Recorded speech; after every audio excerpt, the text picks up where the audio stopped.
Obligatory penis joke. Doodah, doodah. There you go, Grim. It's a ritual now. It's just a part of how things go. Welcome, ladies, gents, germs, people above and beyond, and everything in between. I am your host and DM for tonight's session, Trizillosaurus.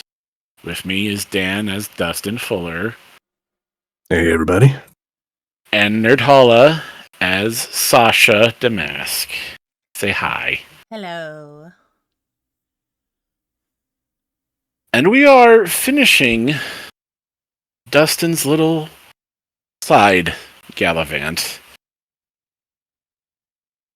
And Dustin, Sasha, what happened last time is, Dustin, you made your way to River's Meet via tree. Bring it over.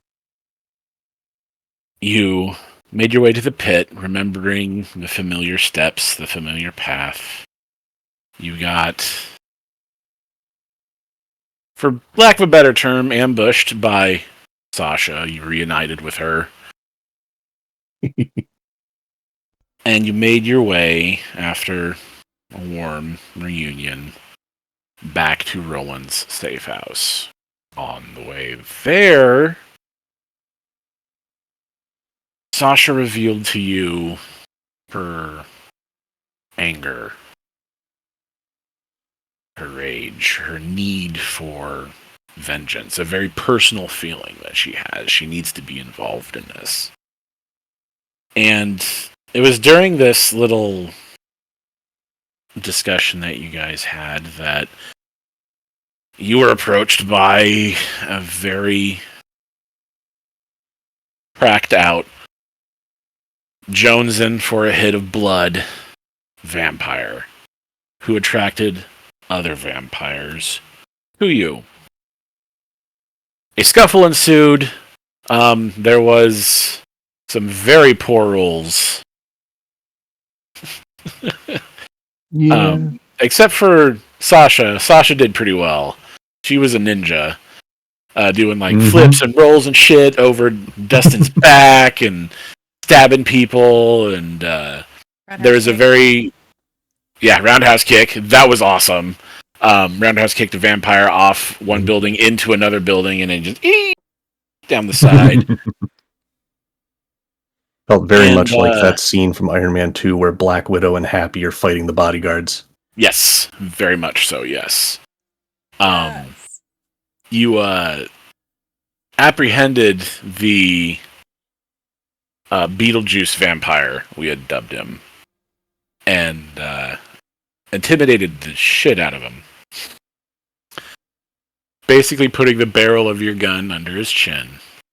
And he had acquiesced. He had, dude, bro, it's fine. It's okay. It's cool. Get out of here.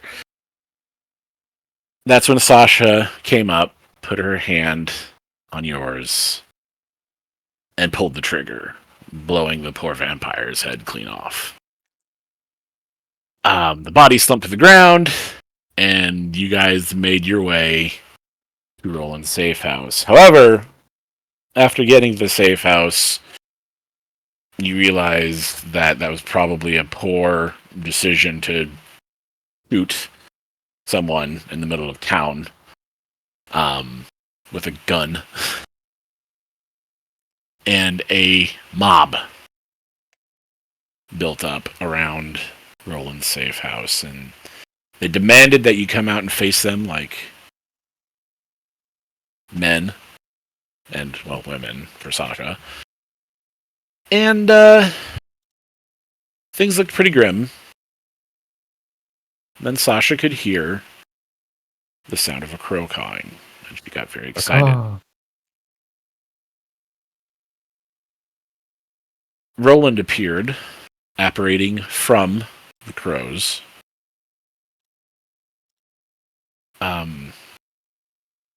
Reprimanded lightly Sasha for giving away the location of his safe house, and bade you help him take out the trash. And that is precisely what you guys did. You cleaned house. You mopped the floor with it. And during it, Sasha revealed that she is a quick study, and Roland is possibly also a very good teacher. And you began sniping and taking out vampires right alongside you as a very useful asset. Get away from him, you And bitch. there may have been a quote from a very, very lucrative and amazing science fiction horror movie from a beautiful and wonderful actress, Sigourney Weaver. Anywho. I'm just saying, if she's out there and single. Hey? I What's the phrase? You miss 100% of the shots you don't take? It's true. Precisely. This is my one shot. I doubt she watches our her stream, but if she ever did, I love you. Rant aside, Blowing up vampires. blown up vampires. After the combat, you guys had dinner. I believe some soup of some sort. Potato. And you discussed things and talked and got caught up on some things and filled Roland in on what had been going on. And before retiring for the evening, Roland made an offer to you that he would help you find your friend Bodric. And then afterwards, he asked for 6 weeks to train you and your friends, Bodric and Sasha, to be a fighting force, a little team of your own. Basically, induct all 3 of you into the marshals more fully. It would be very hands-on training alongside him, but he's made this offer, and you've told him that you would think about it. That night, we faded to black on Sasha and Dustin embracing. We don't know what they did, but I'm sure it was very sweet. And that night, Dustin and Sasha, you dream. And what you dream is a shared dream of the day the dealer's hand folded.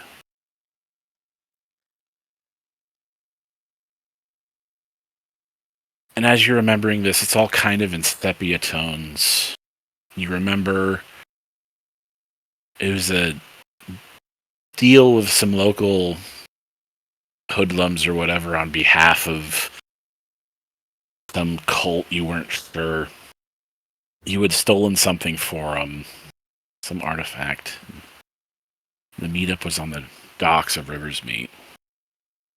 It was during this handoff, this deal, local shepherds and the town's guard committed a sting operation, attempting to bust everyone associated with the deal, both the dealer's hand and these hoodlums. Things went bad immediately. And during the kerfuffle, Sasha is able, Dustin, you're now able to see, somehow able to see through Sasha's eyes the events that you never were able to personally experience, but are now able to in this shared space. She's able to steal this item and gets away with Bodric, leaving you and Dell behind.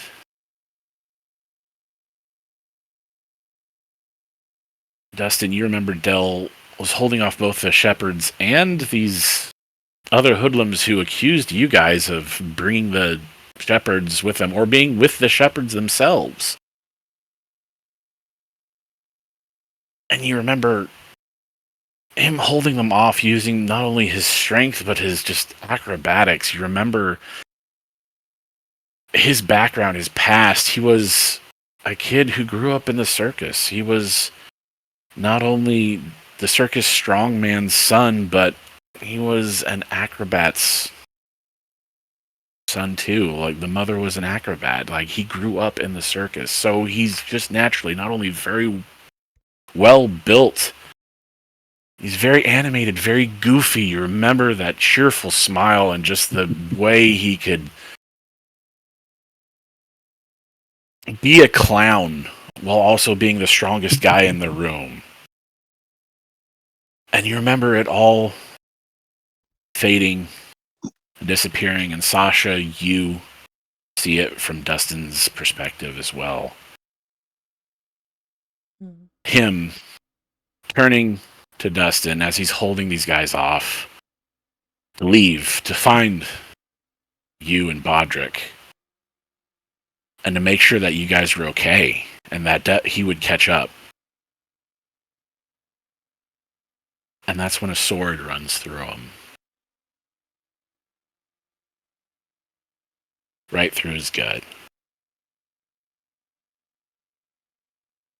You remember thinking, Gods, that's an awful lot of blood. Immediately. It just pours out in gouts. You remember seeing the color in Dell's face drop.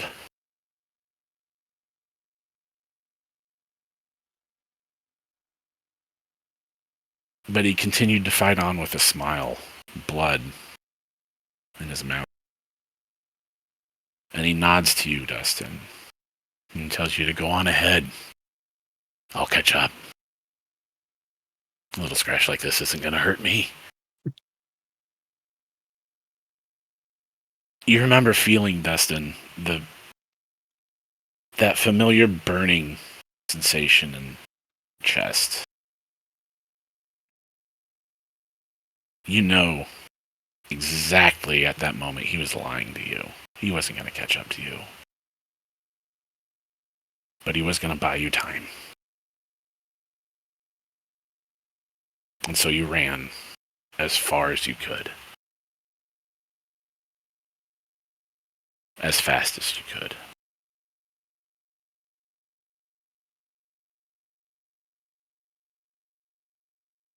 Dustin, you see now, from Sasha's perspective, Bodric and her splitting up after they get away, after they have this really heated discussion about what to do. And as it's all kind of being seen in memory, you don't remember the exact words, but essentially, Bodric was going to take this stolen item. You open this box, it's just some stupid fucking key. Whatever. And he was going to cast Identify on it and figure out what the hell it was and why it was so important. Why these guys were so murderous, both the shepherds and these goons, why they were so eager to get it. While Sasha had doubled back to try and find you and Dell, Dustin.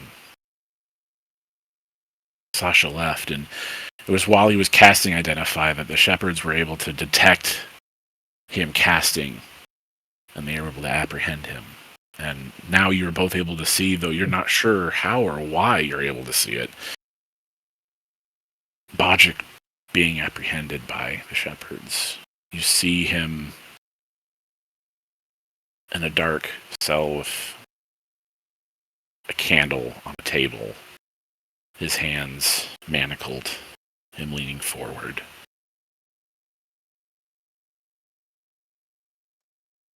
And all you see is a hand with a paper slide towards him.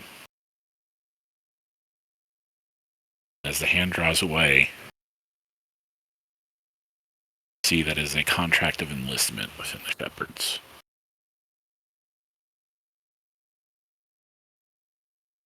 And you get the impression, the feeling, that he was given an ultimatum. That it was join.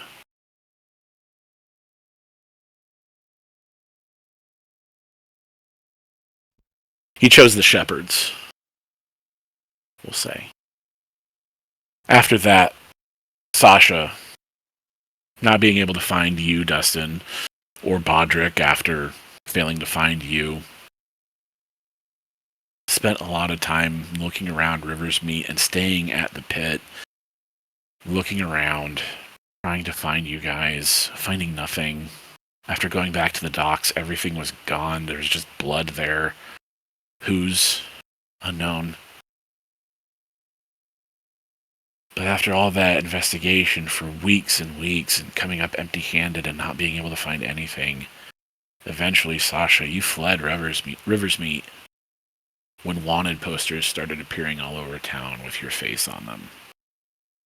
And since that time, the pit remained empty, unoccupied.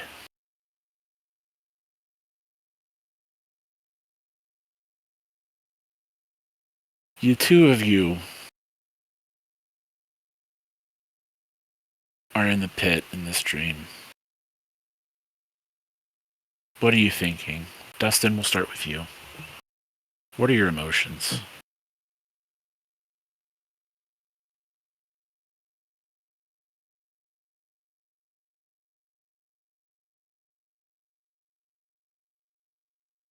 Just heart pounding, whether it be actually pounding or just in himself in the dream. Feeling of helplessness, regret.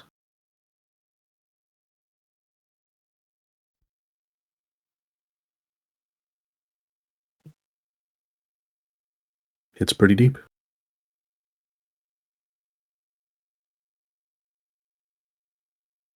Sasha? Is she aware that anyone else is there with? Is she aware that Dustin is there with her, or is she?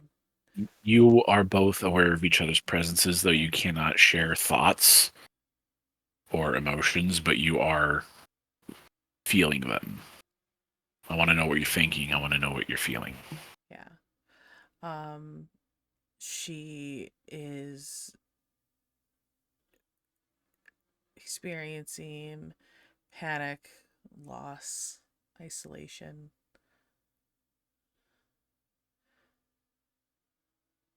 But also a sense of family and grief.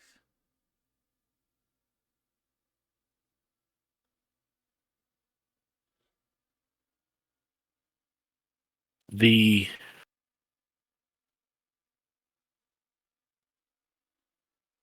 area you find yourselves in right now in this dream is the pit. Unofficially, I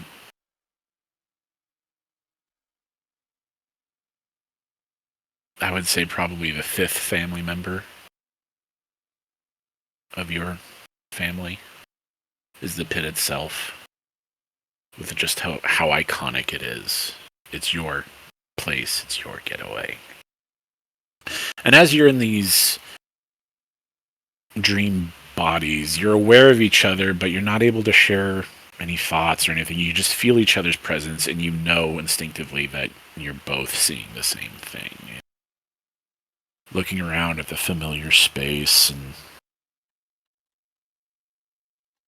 the sepia tones fade to night.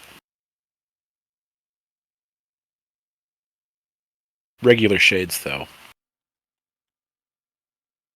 There's no blood. There's no blood moon eclipse. It's just a regular night, like you remember it from before.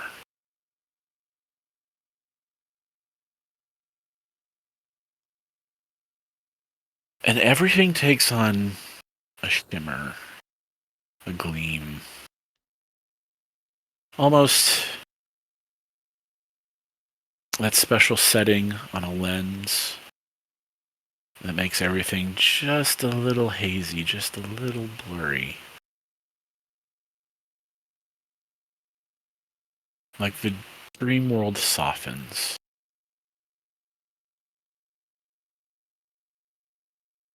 And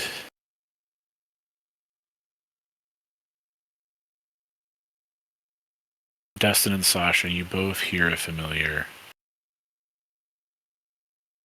Do not think I have forgotten you, my friends. This is on the house. And as you hear McTall's familiar voice in your ears,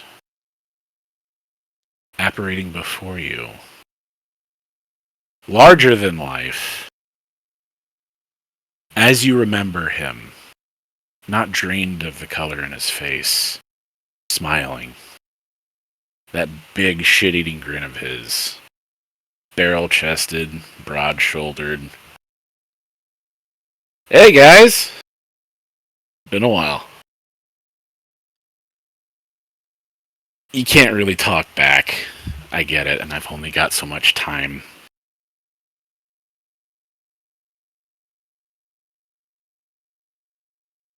Dustin, Sasha,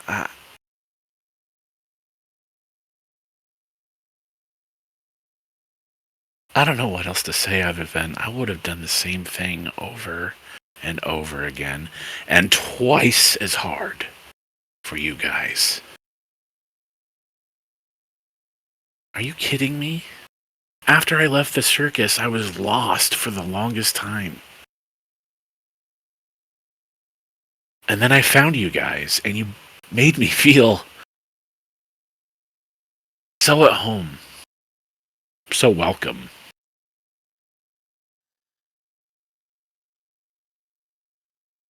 And I regret nothing.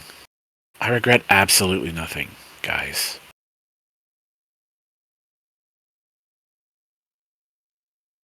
Bodric is still out there. He needs you. The world. And he stops. Existence needs you guys. The road ahead is long and tough, but you have the tools to make it. And he looks down. I can't tell you everything I know, but the road ahead is even harder than you can imagine, and he looks like he's struggling. He is being almost compelled, and then he looks over to the side. I'm trying not.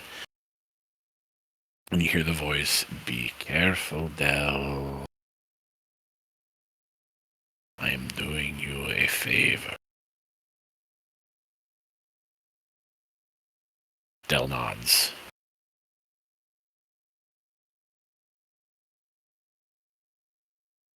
Any guilt you have, any regret, any shame, get rid of it. It's holding you back. It is lead weight in your boots. You don't need it. I would have done it all over again. I can't express that enough. But I would have done it twice as hard. For you guys, my family. And Dustin, I know you've got a new family now too that you're attached to, and that's okay. Times changed, and Sasha, you're a part of it now too. I want you guys to go find Bodric. Get him out of the hell that he's in, because he's in hell.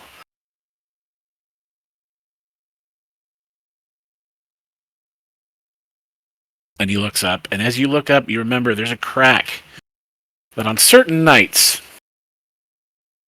you could see the moon, Lunara, hanging through the night sky. And you look up, and there she is. Crisp, clean, white, beautiful. The night air is fresh and clean. Hear crickets. And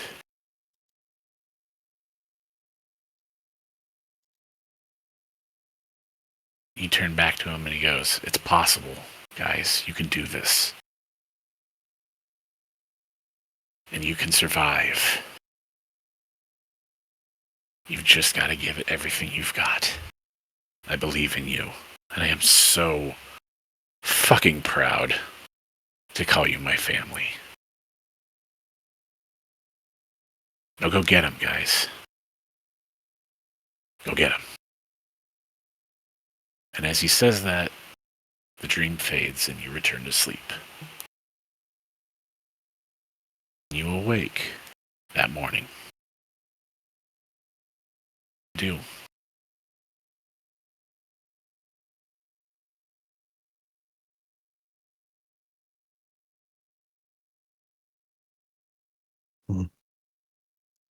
Sasha would probably immediately look at Dustin's face to see if he showed any sign of just she's trying to verify that that was real.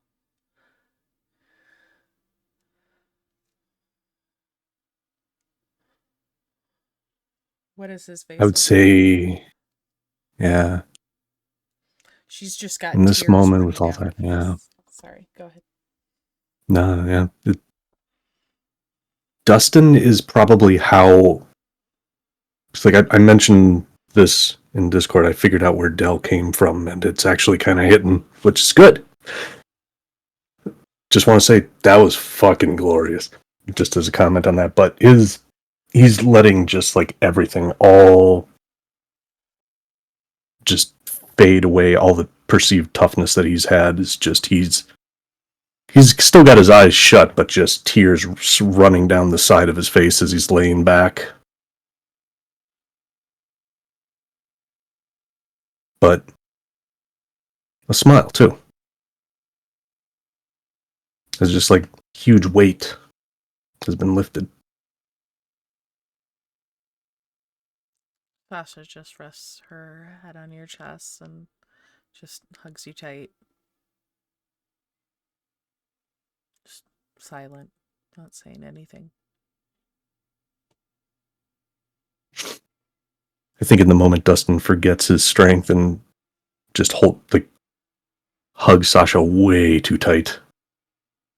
Still doesn't say anything.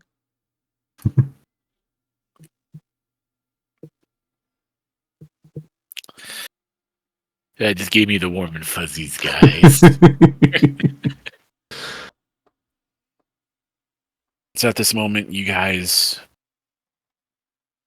hear the creaking of floorboards outside your door and a gentle knock, knock, knock. 5 more minutes, please. I'll get some coffee going. And then you hear the Thank steps you. recede and back down the stairs.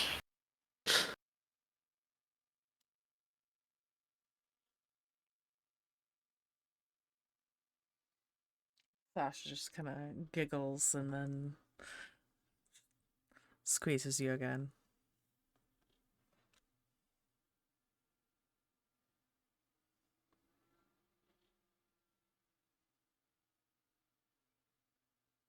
Figured we'd want at least a couple more minutes to just kind of gather ourselves on that. I don't know about you, but I'd feel a little weird having Roland see me bawling my eyes out after only knowing him for 12 hours.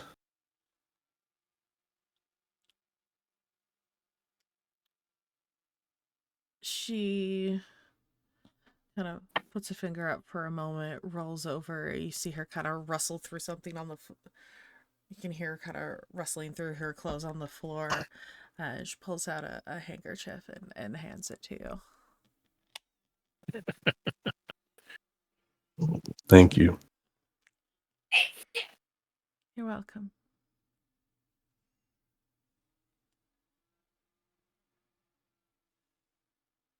But that was real, wasn't it? Yeah, I think so. Unless I suddenly magically work for a god too. um,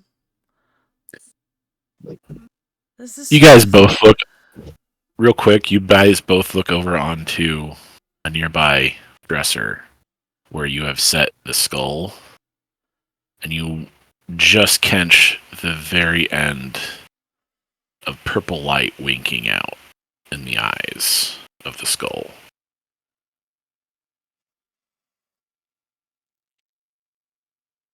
Sasha is going to quickly get up, walk over, turn it around to face the wall, put something over it, and climb back in bed.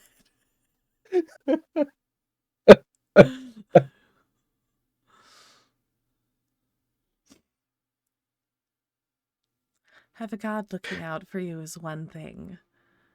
Having one watching you all the time is something else.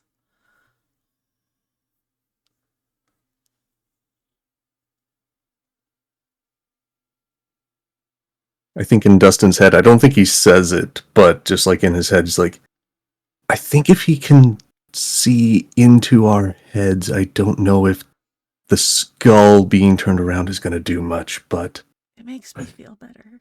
Shh. yeah.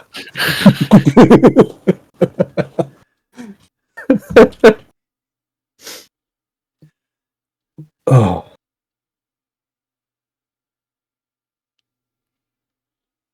We're going to fix this.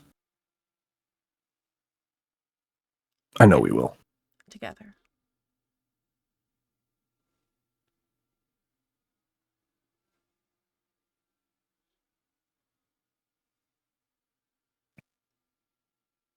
I kind of, just like in the middle of that whole thing with the dream, kind of thought of something like, this might have been something that the dealer's hand probably did as sort of like a,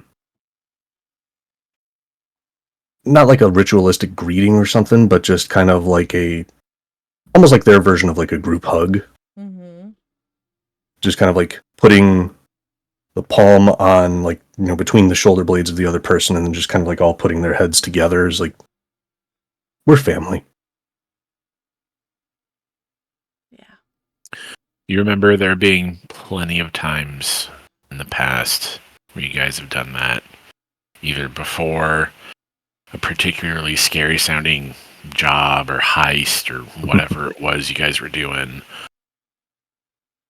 or on like a successful like night out of like bar hopping and swiving and drinking and stuff, I mean, Hell yeah. you guys were a family. You did stuff together. That was your little thing.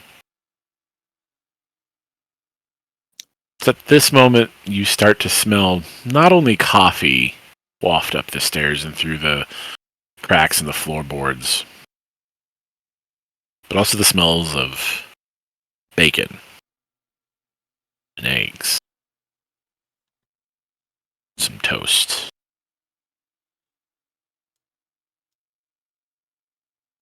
Your stomach's Now I beginning to want growl. breakfast. Yeah.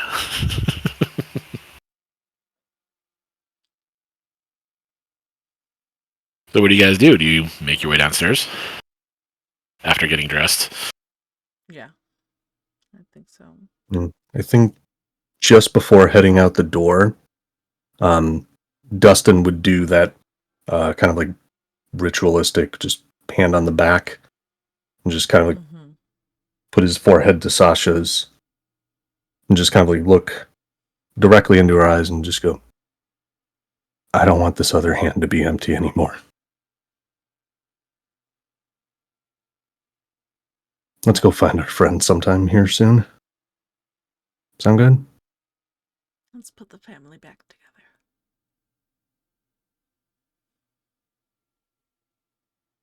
And we'll head downstairs. Right. Roll 20. Roll 20.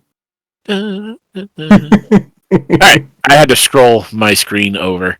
You guys make your way downstairs. You come to the table, and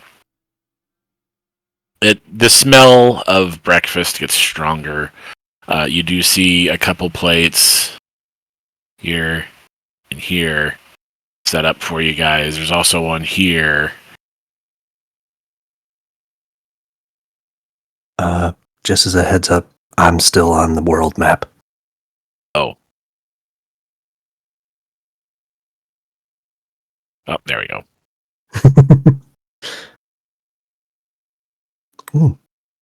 Breakfast. And Roland is in the other room, and he hears you guys come down the stairs. It'll be just a moment longer, but... And he comes out, brings a pot of coffee, and puts it on top of a towel and on the table. Well, that's for you. Go ahead and drink up. Heads back inside. Thank you, Roland. You're welcome, from the other room. And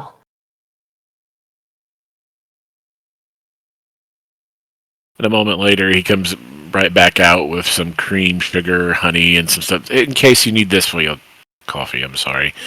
And he goes back into the kitchen. Seemed a little out of sorts on that one. And he goes back to doing whatever he's doing. And after a few moments, you guys, do you spend it in like quiet contemplation? Do you... I figure Sasha is already, like, as Roland's bringing the cream and sugar and stuff out, she's already got the cup of coffee up to her mouth. She's like, "Thank you, Roland." It's just like already sipping it. Sasha takes hers black, right? Mm-hmm. Yeah. Yeah, Dustin still needs some cream.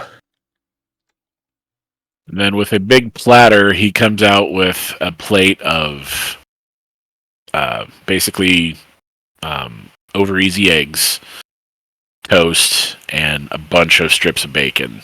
Thick cut bacon, too. The good shit. He sets the platter down, and he'll sit down here. And he will set himself up some eggs on a couple pieces of toast, and then a couple slabs of bacon. And so, sleep well. As well as you can, and Yes and no. as well as you can in this world.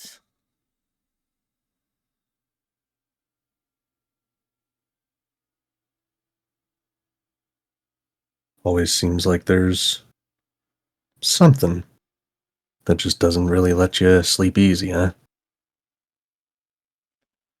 Fate has a nasty habit of doing that. Fate sucks. Let us sleep. You're telling me. Says he takes a big bite of like basically an egg and toast sandwich, just and you see like the orange bits of like the egg yolk just out the sides and down the sides of his mouth, and he's just it's the little things in life. Sasha's trying really hard not to laugh as she's just like not making eye contact. It's so good. You can laugh, Sasha. It's fine.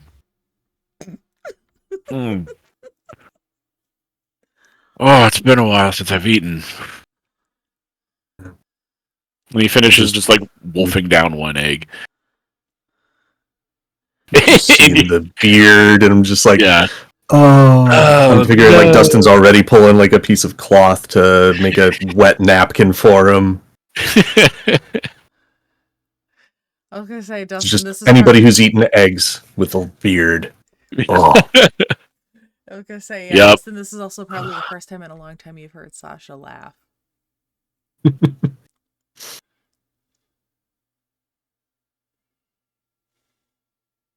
miss that sound. He sits quietly and sips coffee and eats while you guys eat and maybe talk and whatnot, but he tries not to be too invasive into your guys' space.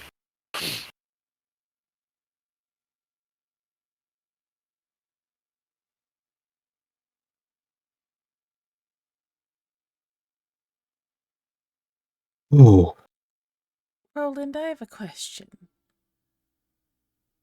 Is it Of course. normal for McTall to visit someone who's not a Reaper or a Marshal?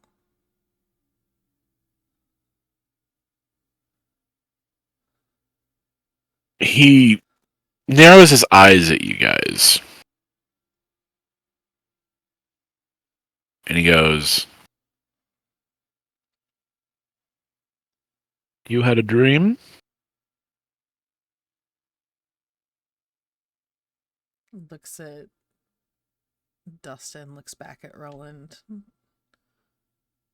nods her head. it was more like we had a dream. That would explain it then. You are... And he stops for a moment. There's no modern analogy that I can use to describe it, but it is quartet. You are bound by fate to each other. You are... it is a term from my time. You are eternally linked. Your fates are woven together. The skein of your existence was woven together long, long ago. And so, where one goes, so does the other. Shared fates and all. You two, points to both Sasha and Dustin, sounds an awful lot like your link, points to Dustin, to McTall, bled over to Sasha, to you.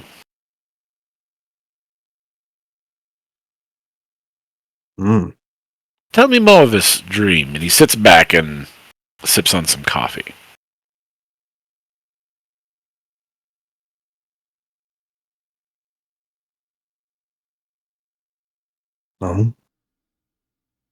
Mostly it was our Shortest. friend Dell. Yeah. He said that he was doing Dell a favor.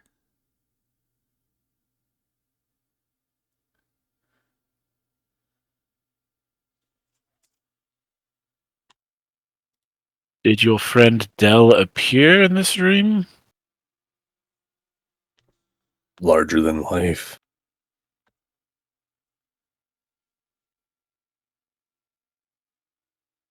Well, with your link to McTall, it seems possible to me entirely that what happened was therapeutic. Perhaps McTall sensed that you needed closure from Dell, and so he fetched up his soul, brought him to you to say whatever it is Dell needs to say to you.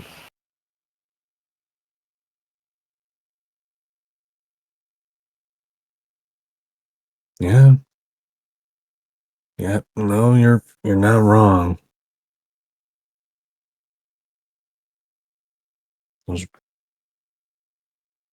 Those were words that kind of needed to be heard, I think.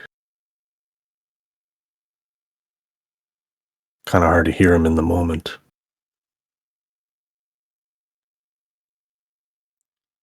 Roland sets down his coffee cup, and he leans forward and places a hand on yours. It's a thin, long-fingered, bony, but very strong, calloused hand. And he squeezes yours, and he looks directly into your eyes, and he says, "As are all such words and moments when they pass, my friend."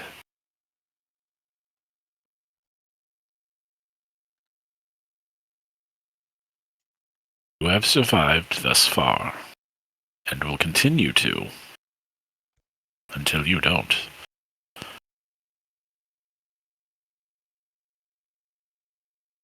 Such is life. Such is life. But I think this was, in fact, a favor to you more than it was to Dell. For the mission you choose ahead. While you slept, I took the liberty to get a wagon together. We can leave as soon as it's packed. We'll only need the essentials. We don't need any of the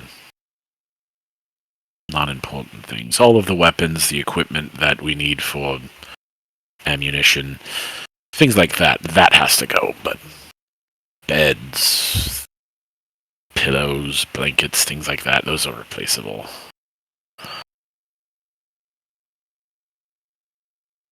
And then we can be on to Sorrow's Bend to fetch your friend Bodric. Is that still the plan?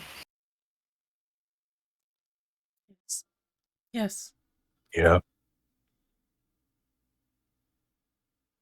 Roland glances between you two and sees you kind of both like, You need a moment for the coffee to kick in. You didn't leave any messes in my room, did you? No. Mm-mm. All right. I'm Both going to just go. really needed a good sleep. Well,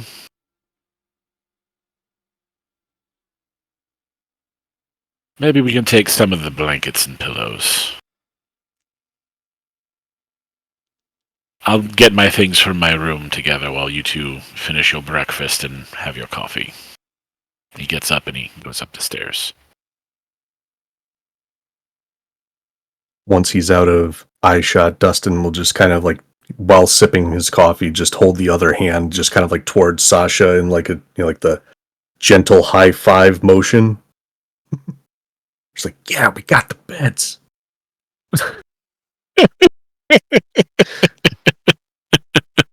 Hell yeah.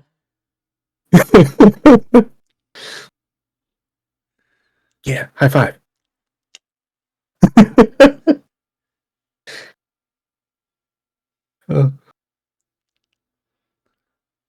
It's the little things in life that make you feel young. Yee.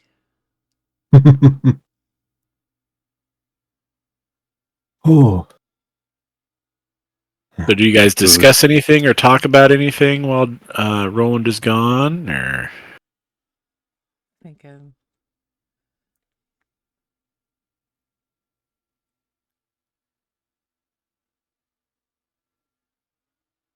So, does McTall normally bring dead people back for you to talk to?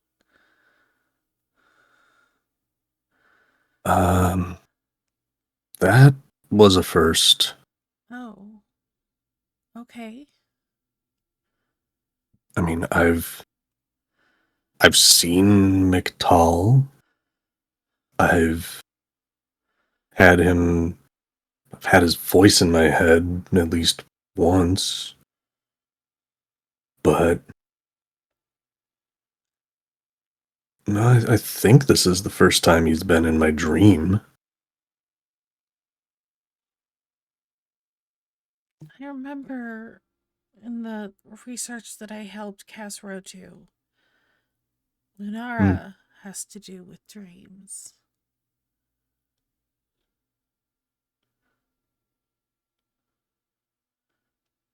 Well, as soon as you mentioned that, Dustin flashes back to the vision that he had at the Carnival of the Dead, where Lunara just kind of like stepped in and was just like, nah, you don't get to take him.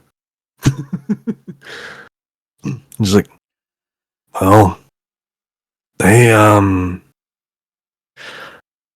don't know if they really like each other, so if McTall's getting into dreams, that must mean that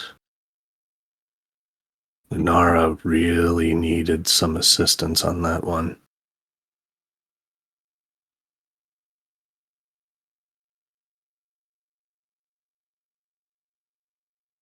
Maybe we are on the right path for this.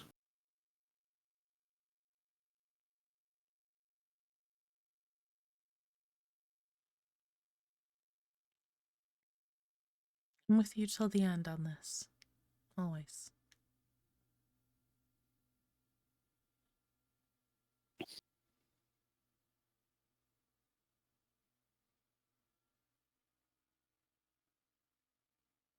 My mind is going blank, so I can't think of anything for Dustin to say in response. That's fine.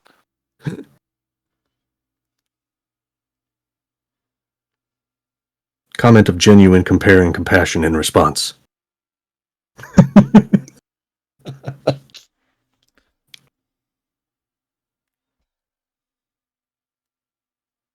No, I think that's all we got. Okay.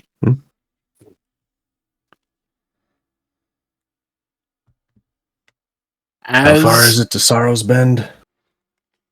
As you say that, you hear the clunking of Roland's boots as he's coming down the stairs, but they sound heavier, and you hear the steps with each footfall. And he's got a duffel bag, and you can see the barrel of Sasha's rifle sticking out of it over one shoulder, and he's got a bag under another arm, and he's coming down the stairs. He comes over to the table and plops one down, and then plops the other one down. Okay. It's all the firearms. Now to get all the ammunition and stuff. And he goes back upstairs. And these bags are just full of different weapons and guns, and he's just got an arsenal here of his own. And Sasha's like, you do looking see through the bags and just like, where did these even come from? Where does he keep them all? How loud do you say that? Just kind of a whisper? Yeah. Not whisper. Okay. So Roland is upstairs, doesn't hear you say that, but you get the impression that there's probably a lot of like hideaway panels in either like floorboards or in the wall, or like there was like bookshelves. You think maybe like some of the books might have been fake and had guns in them. Like it's a bit insane. Style. Like what's going on upstairs, and as it's going on, it's kind of like, damn, this guy is just ready for war. And he comes back downstairs, and he's got another like couple big boxes, and he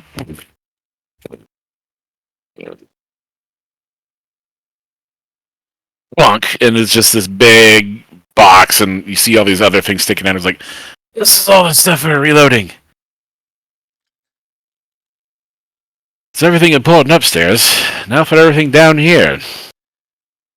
And it's at this point we're going to go into a montage of the three of you packing up Roland stuff into a wagon and moving out. So I want each of you to describe a scene of you guys moving out of town. So we're going to start with Sasha. We're going to cut to you during this montage of us moving out. What's happening? What do we see the three of them getting into? Go. She's gonna just go. She's gonna have whatever's the most delicate. So any sort of like special ammunition, she's probably the one handling that because she's the lightest on her feet. Mhm. But definitely keeping her eye out on anyone that comes nearby. So what we see is in this montage is this case, this green case, maybe like a foot wide by maybe like 8 inches deep and maybe like 5 or 6 inches, whatever. Mm-hmm. And you're very gingerly walking out the front door and down these stairs, and you're going very deliberately slow, very gentle. You don't want any of these to crack or explode, but you're also looking like eyes. There, over there, over there, over there, over there, over there, up there, over there, over there. Looking all around for whoever's there. And that's the scene we do, and you go up to the cart, and you very carefully put it in. Just for Roland to come up and right next to you. Whoa! Jesus, Roland! Oh! Yes, those are explosive ammunition. Don't, careful with those. Explosive! Oh, great! Just what we need. I'll be over here picking up the small things. And she's just gonna kind of pick up whatever walk she away, can. and Roland kind of like smells for a bit, and it's like, no, she didn't just shit herself, no. And then I love you too. Then we cut over to what's the next scene we see? Dan, what's happening in the next scene? What's happening in the next moment in this montage? I think in this moment, if they're looking for like important stuff in the kitchen, like anything hidden around there that they need to gather together, I'm just kind of like picturing Dustin just kind of like looking at all the food and just be like, there's so much food. Why? But just like as he's like, oh, I need to move this out of the way to get to the shelf behind the breads over here, and moves the stuff out of the way, and then just happens to catch a glimpse of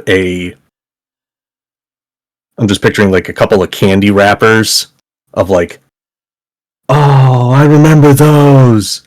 With a little bit of nostalgia, just like grabs those, just like pockets, and now he's just like, I wonder if there's more hidden around here. You guys are good getting all the rest of the stuff. I'm just gonna keep checking through the kitchen. I am gonna go. Do I want to roll the? I say that's a higher low. I mean, he probably won't even find anything, but just like, yay. Go ahead and give me a deception. Okay.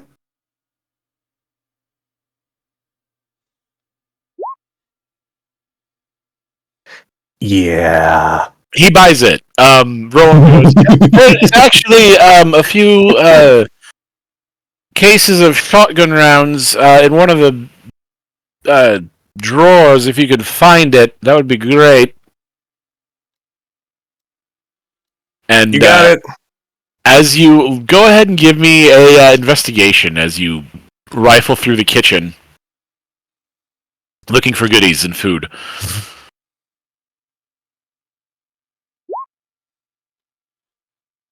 I'm burning through these good rolls.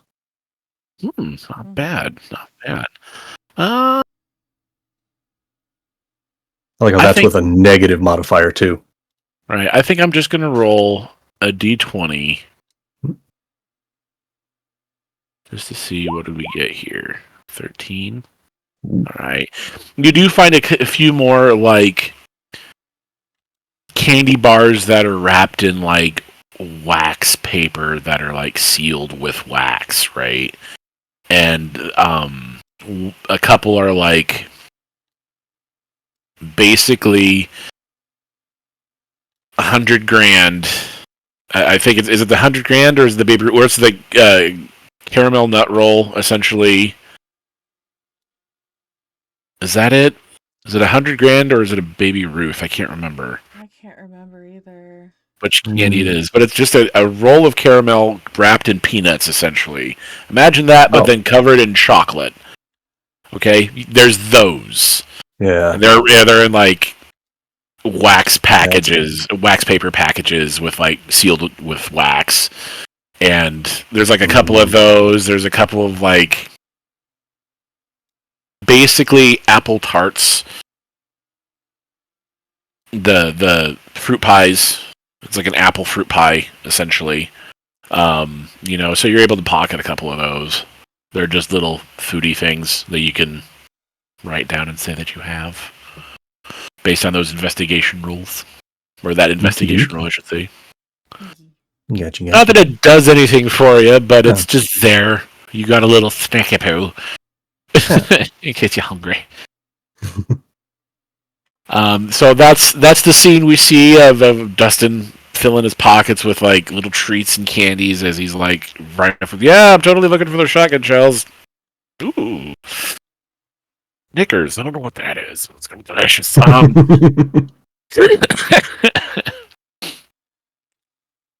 And the final scene we see is of everything packed up that's necessary, and everyone's on the wagon, and there's a couple of these horses that are pulling the wagon, and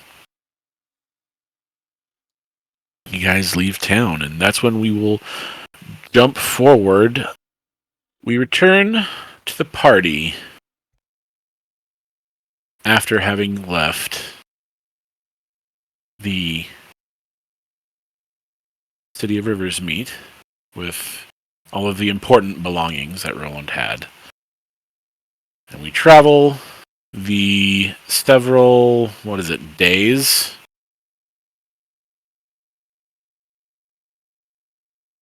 East, I believe, to Sorrow's Bend. Yeah. Yeah. Yeah, several days east and a little south. Because it's just south of Norhala, I believe. If I remember the map correctly. Farther west, but yeah, it's... yes, there we go. Yeah. It's south of Anyway. like Fenmar and stuff, yeah. Yeah, back to what we're doing.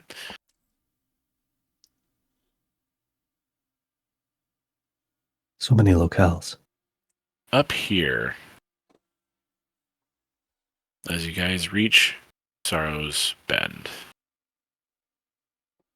you spend some time, a few days, scoping the town out, trying to get an idea of where he might be, Bodric. Hi, Shadow. And Roland spends an awful lot of time in his crow form, scouting the skies. And he has, if you'll see my little ping up here by the Dusk Gate. Yep, right there. Up here in this section, I don't know if it'll... Shift ping to like draw people to a section. Like Zoop. There. This whole area, Roland has said, is somewhere where they're keeping people. There's an awful lot of vampire activity. There's an awful lot of vampire spawn activity and things like that. And there's something seems to be the fishiest here. You are aware that Fort Campbell here is where there used to be a rather strong military presence. However, this is where the vampire horde that attacked Norhala amassed, and it's a bit on the empty side right now, as there aren't many people left behind after it had been emptied, throwing everything they have at Norhala. But up here there seems to be something going on.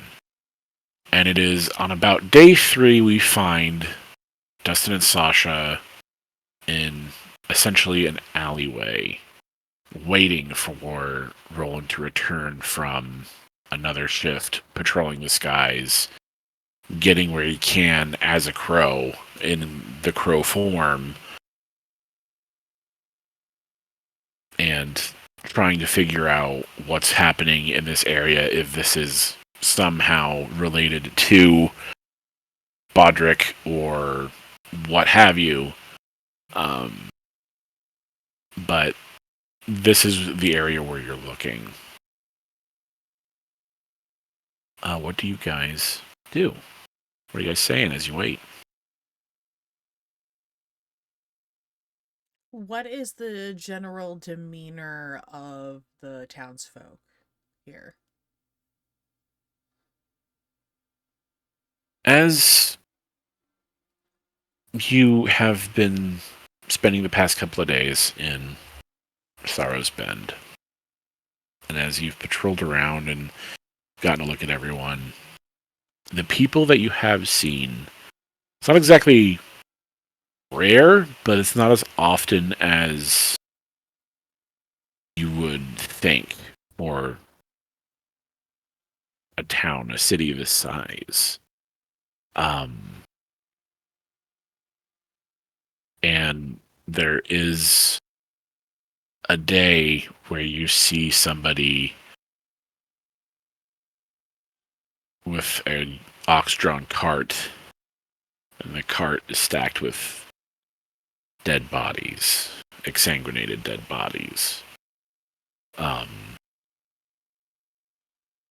It seems that the vampires tanked up before heading out on their rampage.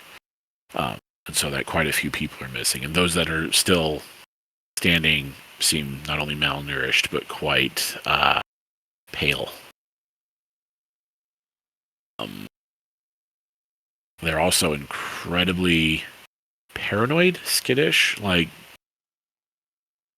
looking into the shadows, looking into the corners, looking into... They seem to be hearing things, maybe? You don't know. Or aware of maybe something that you can't quite seem to perceive or hear quite yet. Is there like an elderly person anywhere nearby? Like a woman? Something like Of your that? current area? You know what? Go ahead and give me an investigation or perception check, whichever one you choose. Okay.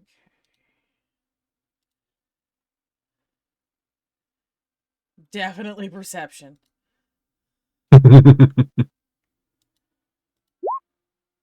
Has a 22. Oh, look at that reliable talent. And then useful. I know. Hot dog. Eh. That just means I rolled below a 10, so I got reliable talent. Yeah. It's a handy skill. It's a very handy skill. It's like almost worth being a rogue all on its own. And then you get freaking sneak attack. Anyway, Yeah. so you're looking for an old person. There's an old woman. An old... I'll That quietly approach and just kind of gently, excuse me, what happened here? She turns haunted eyes to you. Her eyes are sunken, and not... They're dark rings under the eyes. It's tired.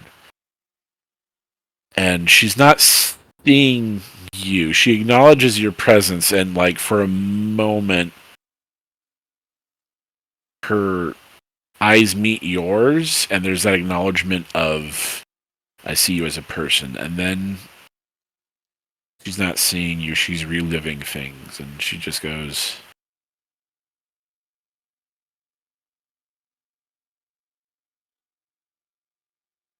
so many people. just gone.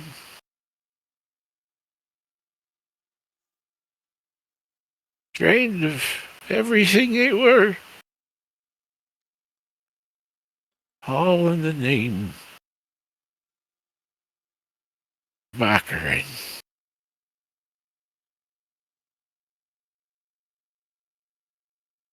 He looks down and continues knitting, and there's no pattern. Her hands are just doing it of their own accord. It's just ream after ream after ream, line after line after line of woven or of knitted fabric that she's just doing to keep her hands busy. Gonna be a very long scarf when she's done.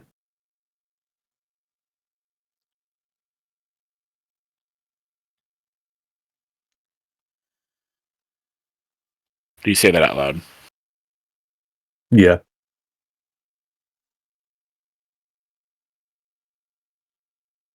Those eyes look up and look at you, Dustin.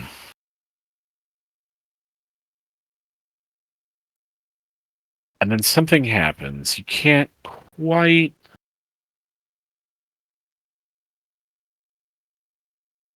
For a split second, you swear,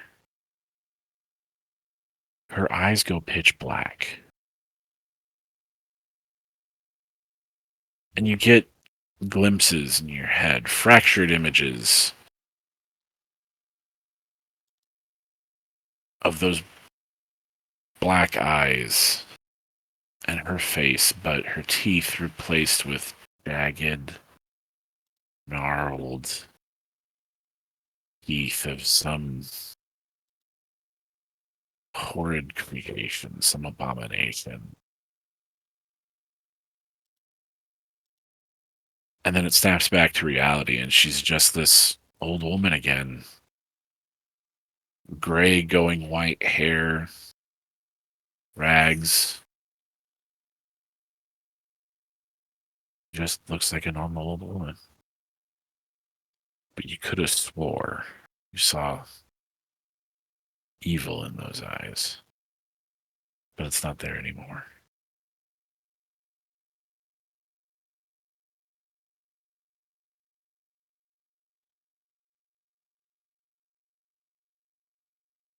What do you do?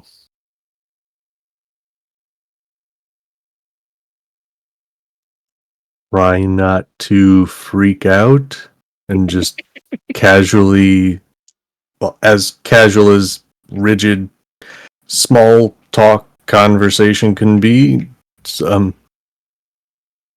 I'm sure your grandkids are going to love that.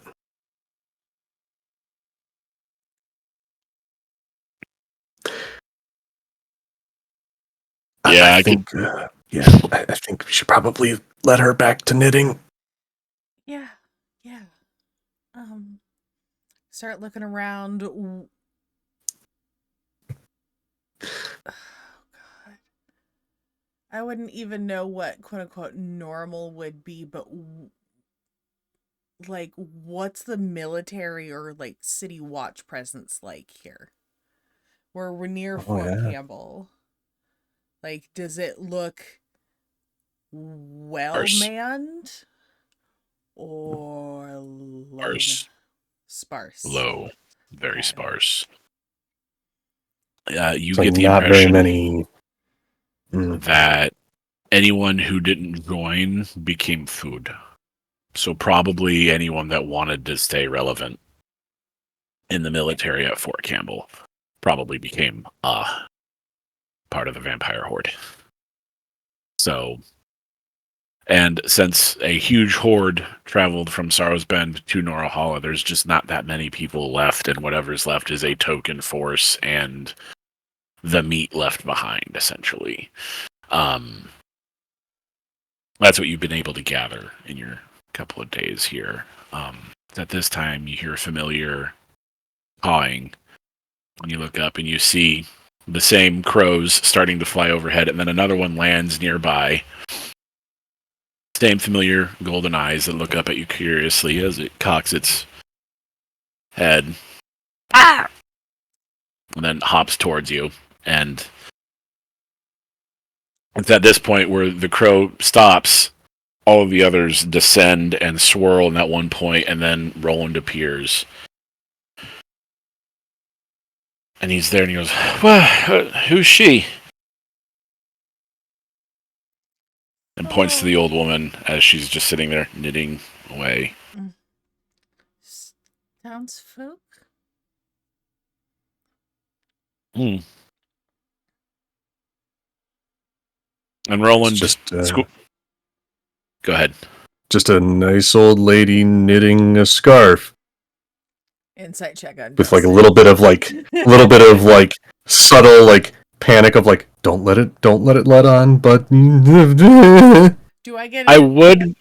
I would roll for an insight check for Roland, but he's not paying attention to Dustin. But go ahead and roll if you want, Sasha. Go ahead. Would I get advantage? You know what? Because you know him so well, yeah. No, Dustin, so well. Go ahead and roll. You do that. It's like a subtle, not so subtle way of saying like, uh-oh. Oh my. 13. Oh, what do you think, Dustin? What does a 13 get her? I mean, if he's not trying to like in the way that he's trying to convey his body manner, he would try to be overt to anybody who knows him, but also try to keep it hidden that he saw something to anybody else who's around. Probably with a 13 picking up, like there's, okay, something ain't right, but not entirely sure what he caught. Okay. So that's what you notice from Dustin, Sasha. She just kind of notice the most that she kind of reacts to it is kind of just cocking an eyebrows, like. But you also notice with a 13 that Roland looks like he smells something. His eyes are squinting, and he's looking around, and he... Be my imagination. Anyway, he pulls a map out, and as we look at the Sorrow's Bend map, he starts pointing to a building down the street that's basically in the middle of the alleyway. Okay. It was there. Right there. There's a building there, like a shack that they've set up. There's a bunch of tents that coming off of it. It's not too far from here, but I wasn't able to get a good look inside. There is a presence of gods inside. Some of them aren't vampires, but they are working for them. There's something else. I'm not quite... Boom! There is an explosion. A huge one that just rocks the area. You can feel the shockwave pass through you guys. You can hear, after the explosion rolls through the street and towards you, you can hear debris begin to fall all around you. Clunk, clank, clink, clank, clunk, clank, clink, clink, clink, clink, clink, clink, clink, clink. And if we will go ahead and switch to the new map, take sort out just in there. Alright. And if let's see, where is journal, compendium, nope, jukebox, nope, collection. For you. Oh, thank you. Do we need anyone else? We will need the new character? Yeah. Yep, new character and eventually the the art. Okay. That guy. Yeah. This building right here, do you see my ping, Dustin? Here. Right, yes. Yeah, right there. Okay. You see this wall explode out and billowing out of it is smoke and dirt and debris, and then you see a tiny, tiny little man come bolting out, and as he whirls around and hurls a Molotov cocktail back into the hole he created, shouting, "Suck on this, ya bat-faced bastards!" And he's got a crossbow in one hand. You see the familiar form of Bodric. What do you do? He is right here. For, yeah.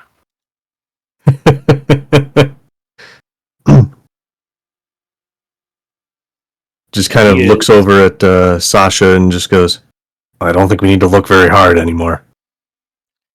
You're telling me. Is that really him? We probably shouldn't let him get too far away. But probably not the best idea to let him, catch us right away. He'd be what about? Right? He'd be what about here, Trey? The wall was right here.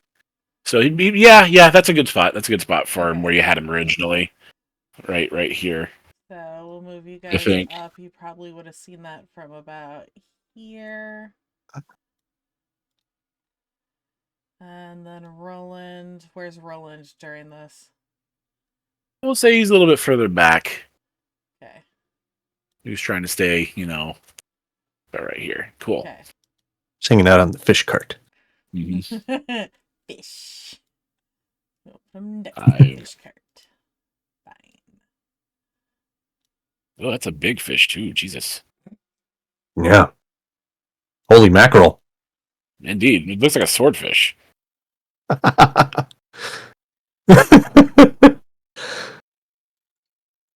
Oh man. Does he look like he's does Bodric look like he's like scampering away, or is he looking like he's ready to turn and fight? He looks like he's ready to turn and fight. His crossbow is aimed. It's up, and he's kind of doing that backwards side strafe, like Halo style, where you're backing up and kind of just every once in a while glancing over your shoulder to make sure you don't run into anything or anyone. But he's looking through the hole where he just threw the Molotov cocktail as he backs up. Can I grab him? I can. Mm-hmm. Woo! It's about this far right here. And fire and smoke billow out. You can hear people, somebody comes on fire,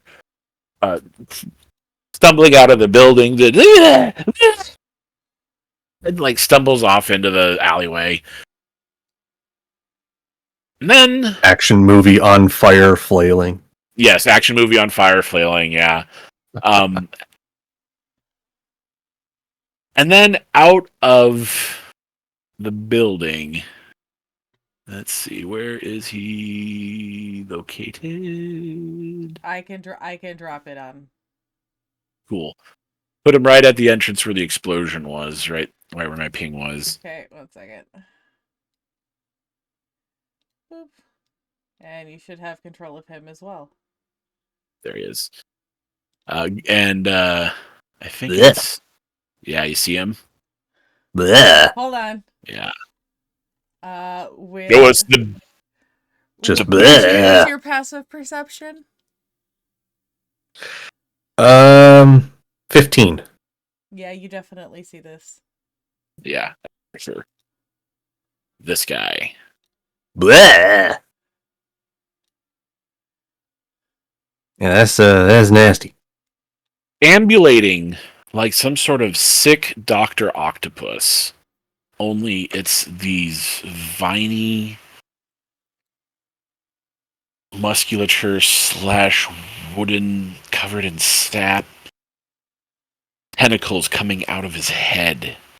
This vine head comes ambulating out of the hole, and his hands are free. And you see these massive, nasty fucking claws at the end of his fingers. And he sees glowing, hellish eyes. These infernal eyes.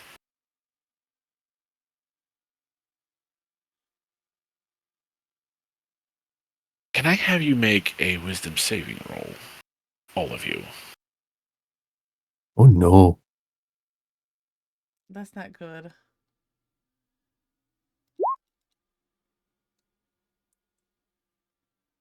I'm glad that one bounced off of that number. That would have been like a 3. 1 second. Okay.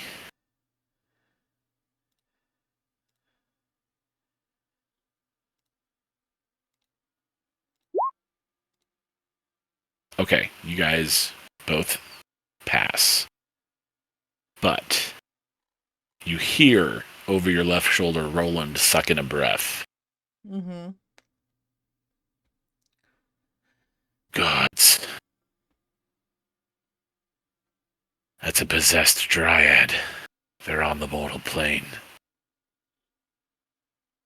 That's a demon-possessed dryad. Be careful!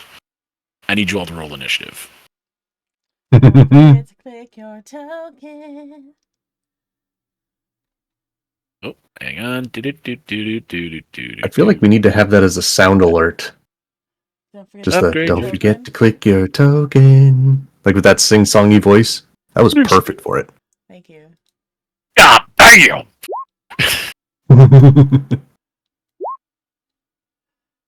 Okay, I got. And then... Well, shit.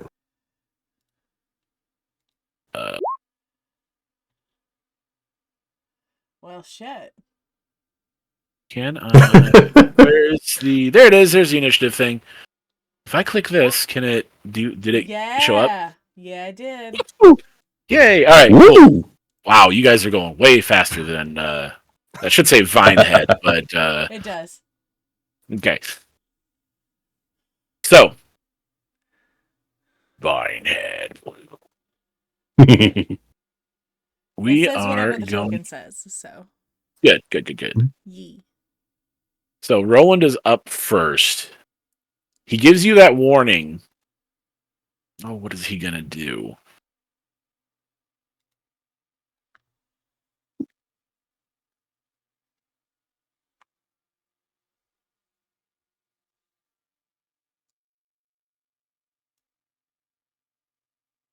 Oh, wait. What's his speed?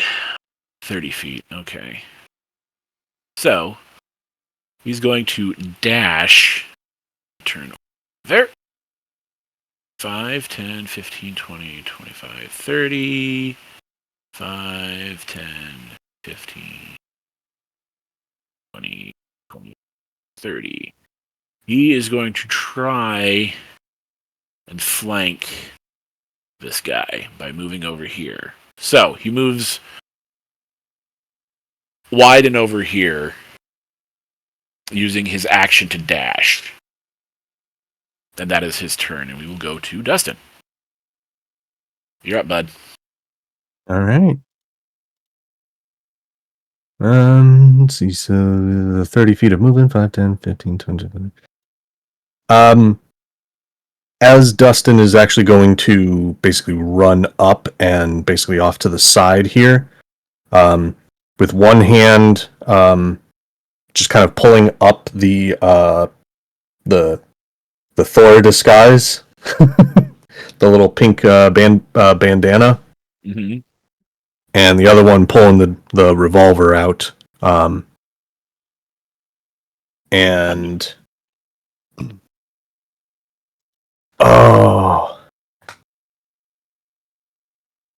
doesn't actually say anything, but I think in this moment would probably start off taking the dodge action, just kind of like as cover.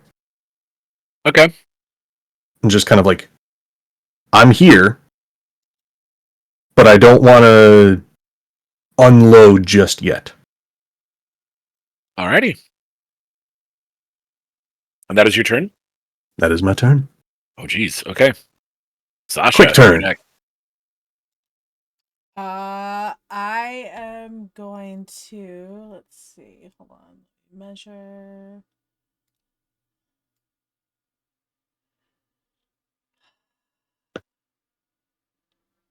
All right, I am going to run my full distance up next to Bodric look down at him, ruffle his hair, and go, "Good to see you, little man." You ruffle his hair. He brings the crossbow up and snap fires it. The crossbow bolt zips past your ear. Friends? And he goes, "Who's asking?" It's Sasha? You Didn't hear you there. And he says, "Who's asking? It's Sasha? Prove it!"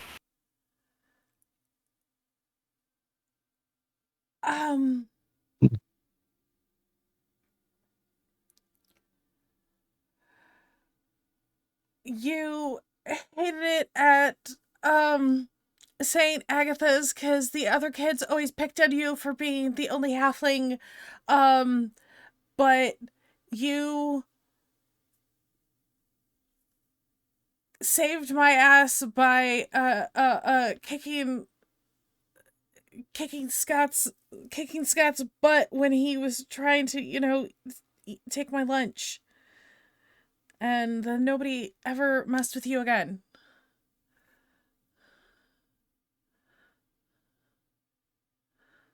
You watch as his lower lip kind of curls as we take this cinematic break in the action. And he glances at Dustin. "He's with you? He's real?" It's Dustin. Yeah, he's indicating Dustin. Yeah, that's Dustin. Yes, he's real. We're both here. He's got this wild look in his eyes, like he's not quite sure that what he's seeing is real. Give me an insight check, both of you. Mm-hmm.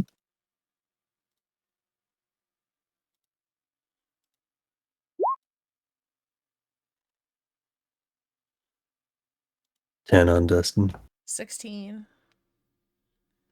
Dustin, Bodric just looks shaky to you. Sasha, he's seen a lot of shit. And he's half crazy right now. So, but at the same time, you bringing up each other's past has gotten through to him, and he sees you as allies. We can continue moving forward. So, is that all you do during your turn? Is ruffle his hair and we have that interaction? We'll say when she puts her hands up, she's palmed the coin. So that And he... so that Okay. he would have seen Dustin's coin. She would have just been like holding it.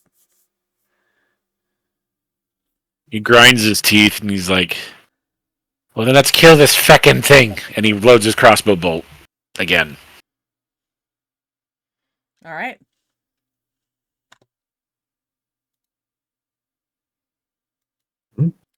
Sasha's turn, or is it still Dustin's turn? That should be the end of your turn.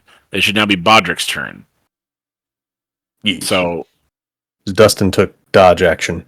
Yep. Bodric will. All I did was move and ruffle his hair. Oh, you can still do something if you want. Yeah. Yeah. She is going to pull out both of her daggers and throw them at this thing. She's gonna pull the ones out of her boots. So she'll, like, as she kneels, that's when she ruffles his hair.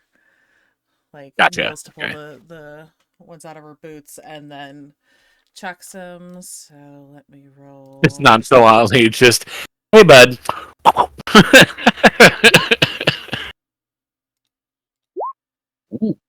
Oh my. Let's look at the character sheet. That hits. That'll hit. Both will hit. Yep. Nice. So 21 for the first one, and 8 for the That second, so that's 29 total. 29 total. Okay. And she's just aiming like right for the center of its chest. Okay. Or like right where the heart would be on this thing. Or where she assumed a heart would be. Just right into the left side of the chest. Alright. Bodric. Are we throwing or casting? All right. What would be fun? Mm, mm. Cast something. Dealer's choice. I'll let you pick. Be Okay. saucy. Be sexy with it. Go nuts. All right.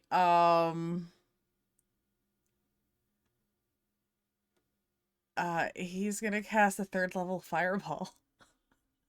Fucking okay. Oh, He's like, basically, fuck these vampires.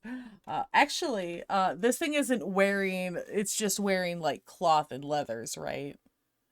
It's not me wearing look metal. at it.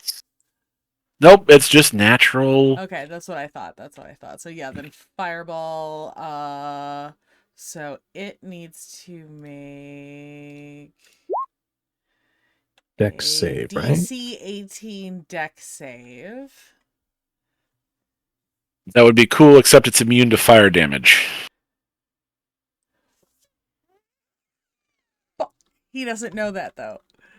Mm-hmm. So, Fireball goes off, things around it erupt into flames, but it goes away unscathed. I assume that involves a lot of swearing on Bodric's part. the building catches fire for sure. It's a ramshackle. Okay, let me get some flames on there while you're talking. Oh yeah, for sure. That sucker goes poosh for bigsies. And Bodric sees this asshole apparate out of the hole and goes, "Oh no, you don't!" and casts a spell, and you watch as fireball explodes and it hits. And the fire splashes over the body, and it's kind of reminiscent of Terminator 2 when you watch the T-1000 in its liquid metal like body form, kind of like walking out of the fire after the semi explodes. It looks a little bit like that, only it's Dr. Octopus ambulating with these tentacles coming out of its head as it's got its claws out, and it's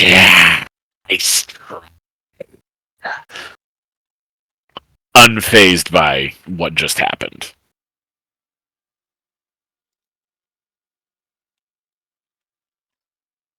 That can't be good. No, it's not.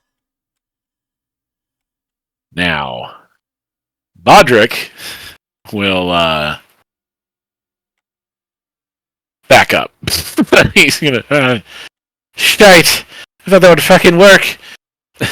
And he doesn't abandon you guys, but he does back up while he reloads while he's fiddling with his crossbow bolt. And we move to Vinehead. Vinehead is going to speed is 30. Oh my goodness, look at all that. Oh my. Oh boy. Oh geez. Okay. When the DM is concerned, you know something's a little off. Just a little bit. Ooh. Need that Simpsons gif. I'm in danger. That's for sure. That's for sure. I'm in danger. I eated the purple berry.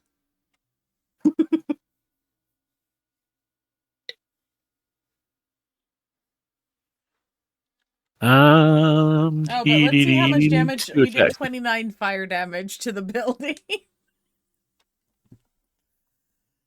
Oops. That'll teach that building to be flammable. Right?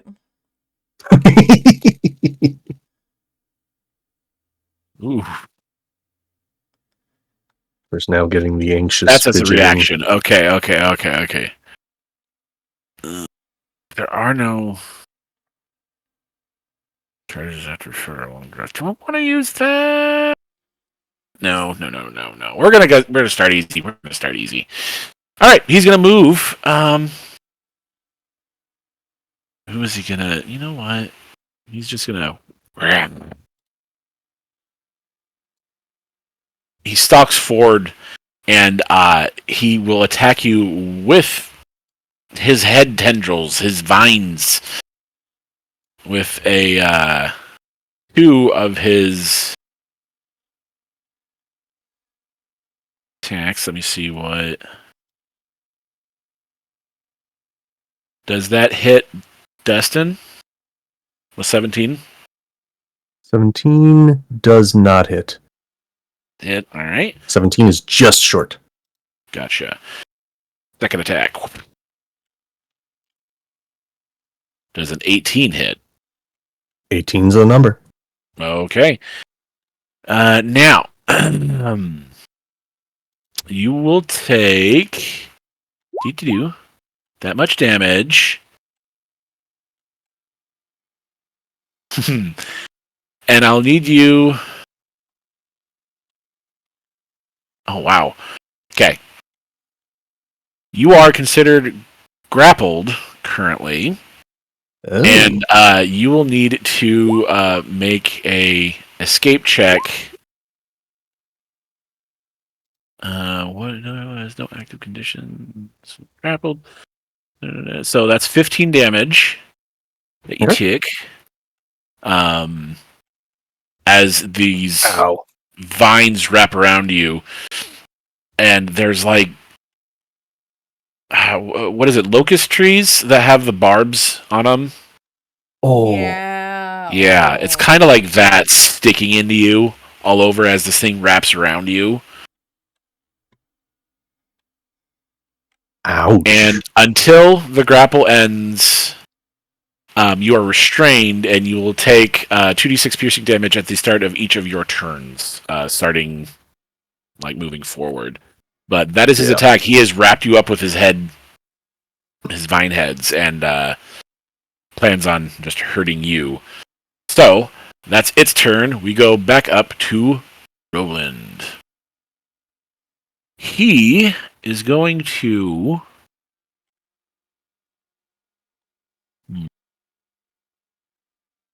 5, 10, 15, 20, 25, 30. We're saying there's like there's some overhang. Where's the little tool? Nope. Is it this? There's like a, nope, that's not it. Damn it. Tape measure. Right here. There's like a little alleyway between these two buildings underneath the underhang that he travels through to get right here. And then it's his full 30. Let me switch character sheets. Make sure I'm selected on the right guy. Yep. Back to the character sheets. He will take aim and fire. Don't miss. Ping! That hits.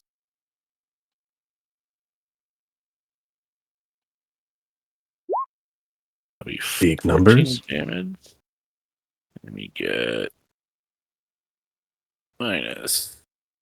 You know. And then that's gun number 1. Gun number 2. That will also freaking hit. Kapow. Good job, Excelsior. Yeah. That's another 19 damage. Big numbers. You know. I know.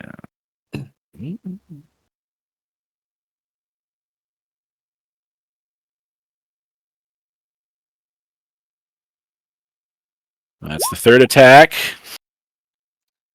Hot damn. For 12 damage.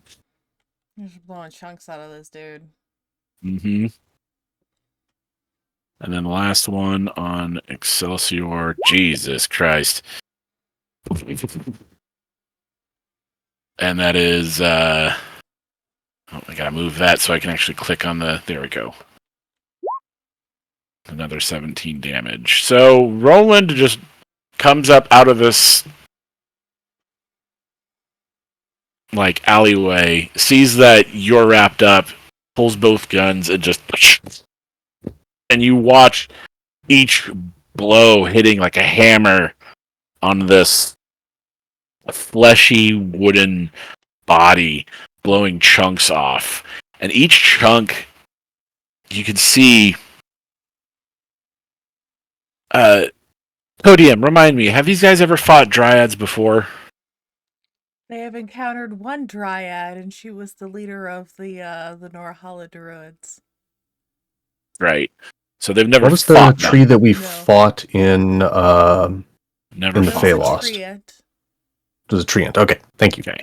It would be similar. It would be similar to this. The tree, it feels an awful lot like the treant you fought in, like the way that the viscera is thick, goopy, black. It feels like syrupy thickness. You can smell the sweetness in the air, but it also smells kind of rotten, boiled. Ugh. And as each of these blast, wham, wham, wham, wham, you see chunks fly off and they land and they just kind of molder there for a bit, but it doesn't seem to phase this thing at all. Mm. And that is Roland's turn. We will go to Dustin. Your turn. I need you. Let me read this rule. You can make I will go ahead and have you make a DC 16 escape check for the grappled condition. So you've just got to, what is it? Athletics? Athletics? I think To it's break the grapple? athletics. Yeah, and the DC is 16. Just to confirm it. Because I haven't been grappled before. I've done grappling, but mostly just to grapple and try and throw somebody.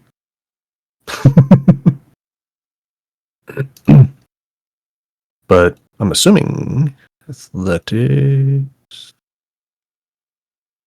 Come on, decent roll. It rolled off of a 16. Oh, no. Aw. It's a 14 total. The 14 total? Yeah, 14 You total. you remain in the grappled condition, and you take another... 2d6, you said, right? Yep, 4 damage. Lucky you. Right. As Woo! those thorns stick deeper into you, and you are still restrained. If you... Is there anything you want to try and do other than... Or would you say that takes up his turn, Kate? I would say that was his turn. That was his turn trying to Wait, break no, free that of was the... the beginning of his turn, so he still has Yeah, his turn. yeah. But So, he's So you can still restrained. attack. I just can't move. Yeah. It would be a I can't move, disadvantage. and I think, yeah. So not only am I at disadvantage, and this is where I'm actually kind of happy that super disadvantage isn't a thing, because melee range with a gun, disadvantage. Restrained / grappled, disadvantage on attacking anything else. So Yeah. like, it could have been really bad, but yeah. Let's take a couple shots at this guy. Try and piss him off. Ooh, I'm trying to remember something here. I'm just going to take a quick look at one of the grit abilities. So can you spend that? You have to spend that before you attack, I believe, right? It's not like Smite where you can just add it on when it hits. Yeah, you have to spend it and then use it. beforehand. Okay. It is situational, depending on what you're trying to do with it, so I would read through the rules very carefully. I do know that there are some things that are, like, different. Like, the D8 does different things, because it's a D8 for you still, right? Or is it a D10 now, because you're a fighter at level 10? These are more just like I took the ones where it's just like it just doesn't affect. Okay, cool. Like forceful shot, when you make an attack against a creature, you can spend a grit point. On a hit, the creature takes damage and must succeed on a strength saving throw or get pushed. Yee. Okay, yeah. So I'm like, yeah, so like I'd have to spend it beforehand. Yes, but yes, you would. Gonna take the first shot. I will remind you also that natural 20s Mhm. replenish your grit. Is it natural 20? I thought it was just killing. Does that killing, and replenish if you roll a natural 20, it replenishes your grits. Gotcha. So. Which is beneficial because I only have one. Mm-hmm. Yay, wisdom. Yeah, basic shot. Let's roll with cold damage since he's not doing the fire. Just kind of like spin the revolver over the vines that are on me, get it to flash a bit of a blue, and then take the shot. Is that For a 23 to hit. Oh, yes, you're right. Thank you. Because also you're at point blank. And you don't have sharpshooter. Right, so 18 to hit. Still hits. Still hits? All right. Yep. Oh, I like the way that they restructured this. Yeah, we switched it over so nice. to the 2024. Ooh. So, it looks so much cleaner. We switched over to the jump gate. So. Nice. I like it. So 11 piercing and 4 cold if it takes the cold damage. It will, however, it does have resistance to it. Is resistance just generally like half damage? Half damage? Okay, so that would be half rounded down. So 11, 13 total. 11 piercing unless it's resistant to the piercing as well. It is, yes. No. That's no, this is a magical piercing, right? Because like it's weird because weapon, doesn't it? Yes, that's right. That's right. This is a magical attack. 2014 rules versus 2024, kind of like a weird conflict with damage types. That's right. Yeah, we'll just fudge it. Yeah. As soon as they, release the gunslinger class in the 2024, everything will be fine. If. Yeah. When? Come on, D&D. So that was first attack. Second attack, I am going to burn that the grit point for a forceful shot. So if it hits, he's got to make a save or get pushed. Okay. So disadvantage rules. It's a 14 hit. No, it does not, sir. Damn. I apologize. It's all good. It's all good. Oh, damn it. Well, can't really do much else. For the purposes of flare and using the bonus action, because otherwise it might actually go out of use, take a moment to do second wind, just kind of like catch my breath and just kind of focus steel die. Come on. Oh no, I can't see the number in there because it's hiding behind things. 15 HP returned. Heck yeah. Nice. Alright. Oh, Steely Eye, focus. We got this. You're going to need it because at the end of your turn, he's going to burn one of his legendary actions. You bitch. Make a melee attack, which I believe is it. I mean, it just says a melee attack, so do I get to choose which one? I would assume so. Okay, he's gonna attack with his claws, also known as the blood cleavers. Hiya! Piss off with that blood.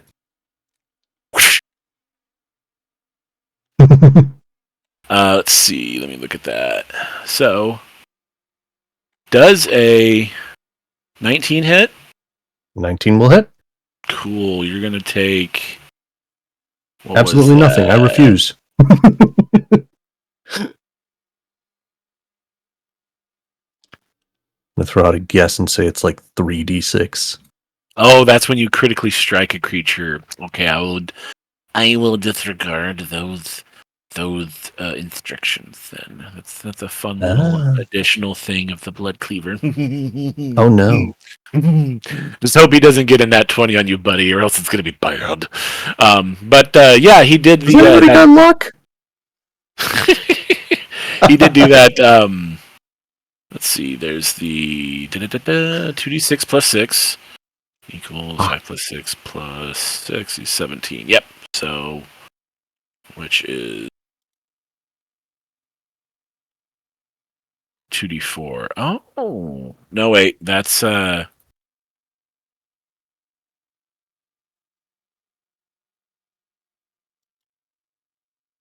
only on a critical. Okay, gotcha. So you only take 17 damage. Only take the first number. Disregard the second number right now. That's okay. I don't even see it. Okay, so you take 17 damage from its claw attacks as it just makes an attack at the end of your turn. And that is... Yeah, that's that. Now it is your turn. Sasha. Sasha. Gotcha. Okay. All right. Sasha's gonna climb on this asshole's back and pull the daggers out of his chest and stab him in again. I dig it. Do it. Just double, yeah. Let me see where actions. Double fisting him. Oh. Fuck you. Dual wielding. Yeah. The 26 to hit. Oh, that absolutely hits. What is that, 19? Bud? Yeah, action surge. Stab again. Oh, shit. Stab. Oh, that last one, though. Ooh, that's a rough one. Ooh. Overzealous.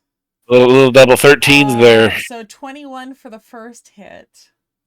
Okay, let me write that down. And 9 for the second hit.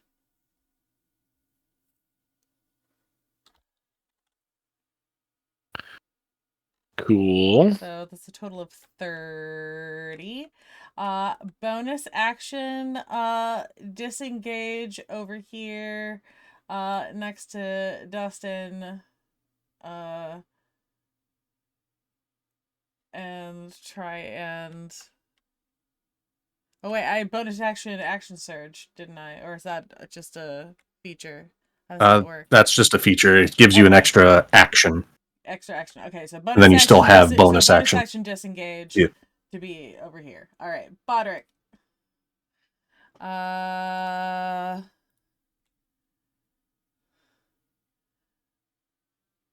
Speller attack.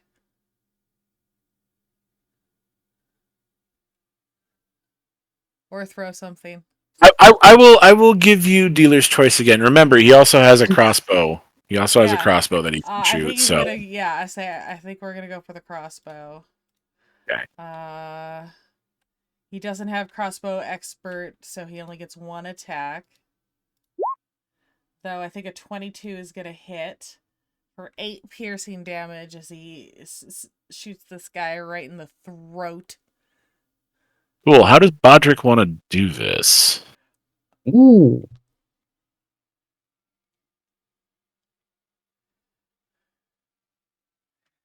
How does Bodric want to do this? He shoots the crossbow bolt. He shoots the crossbow bolt. And it slams into this dryad's neck. And it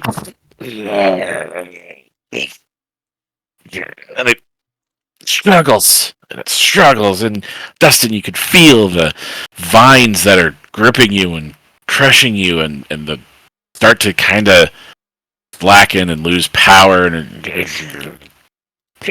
Ow. Ow. And then it drops you, and it collapses to the ground.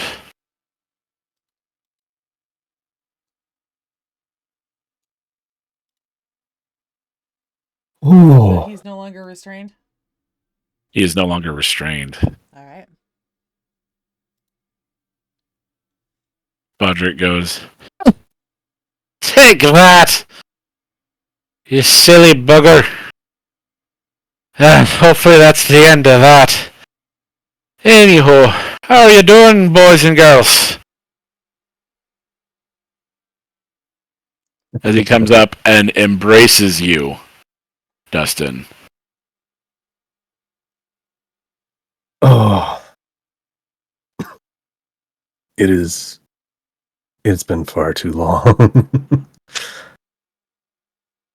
He puts his hand on Bodric's back, just like he did with Sasha before. While also kind of just like getting down on like one knee, because like I'm pretty sure that Bodric's not that tall. Yeah. Sasha does the same. Kneels, like, gets down on one knee. You guys share this special moment, bonding, and you do the bow. And as you come back up, Sasha, you look past Dustin's shoulder to watch Vinehead get back up. We're back in initiative. All right. It is Bodric's turn. Oh. Well, that was his Oh, turn. that was his turn. So then Vinehead's right? turn was to get back up? He uses half his movement to stand back up. All right. And then he will make 2 of his claw attacks against Bodric. Ooh. Using the rest of his movement to get right there. That first attack. Oh boy, that'll hit. That's a 29 to hit. I don't think that's a... So that was a 19 on the dice then. Yeah, that's Okay. not gonna. An even shield isn't gonna be enough to block Yeah. that. So he'll take 11 damage Okay. from one swipe of the claws, and then the second attack will be 12 damage. Shield on that one, so that'll bring up his AC to. Oh wait, meets it, beats it, so it's still even. Yeah, shield doesn't do anything. So yeah. So another. It takes that 12. Yep. Yeah. Damn. As this, there's holes. It's frozen. There's a crossbow bolt sticking out of its neck. This thing should be dead, but it is still alive. Its black eyes have gone milky, kind of gray, and it looks to almost be kind of rotting, and its voice takes on this different tone, just as it swipes at Bodric. And that will be the end of its turn. And we go to Roland. Roland, 10, 20, 25, stops here, gets a clear line, and shoots at this thing, and says, "I don't have any silver, I would put it down easy!" And he keeps shooting. Let me make sure I have him selected. Yep, I want to roll for him. And we're gonna go. Let's see. Where's my grits? 4 grits that I shot.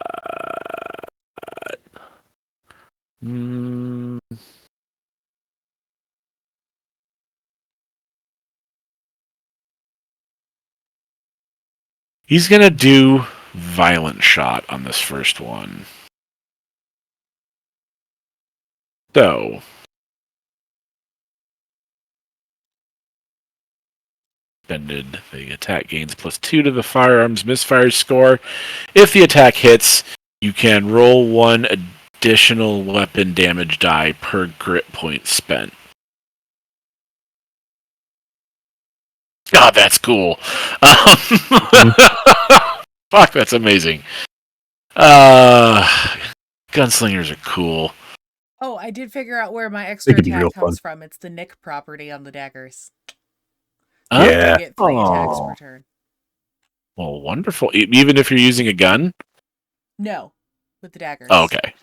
Gotcha. Yeah, you could do like as an action, do like stab with your short sword, then stab with a dagger, and then you have your bonus action attack as well. So it's Gotcha. stab. Yeah. And then if you have extra attacks, so then you can do 4 attacks with daggers in one turn. So this first shot, he's spending one of these grit points on a holy shit. You remember the rule we made?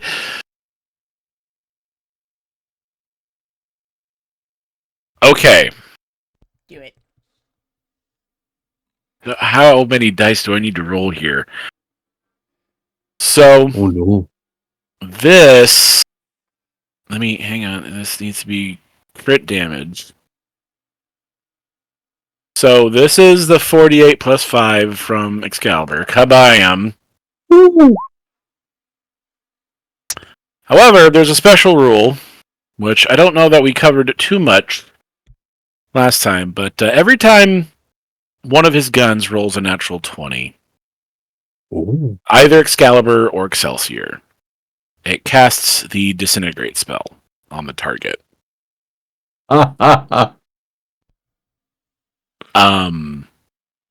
So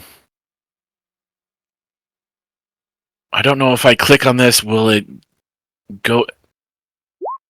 Holy shit, did it go through? God damn. Yeah, okay. So 19 plus 72 is a lot. 91? 91.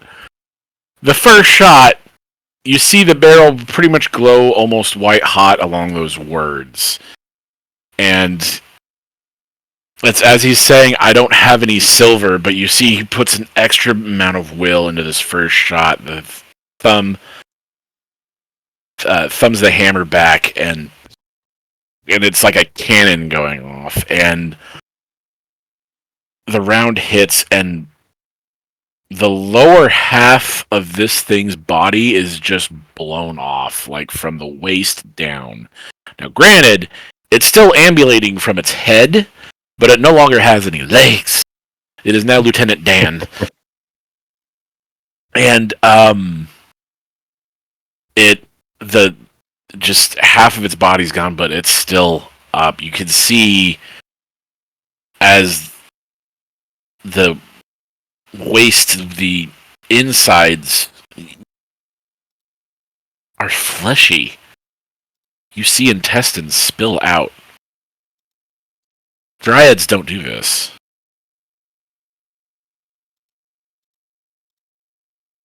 It doesn't... That anatomy doesn't happen for dryads.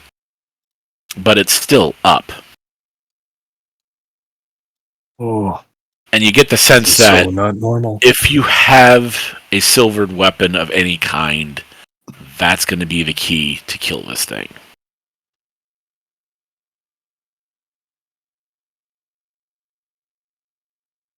So, there's that.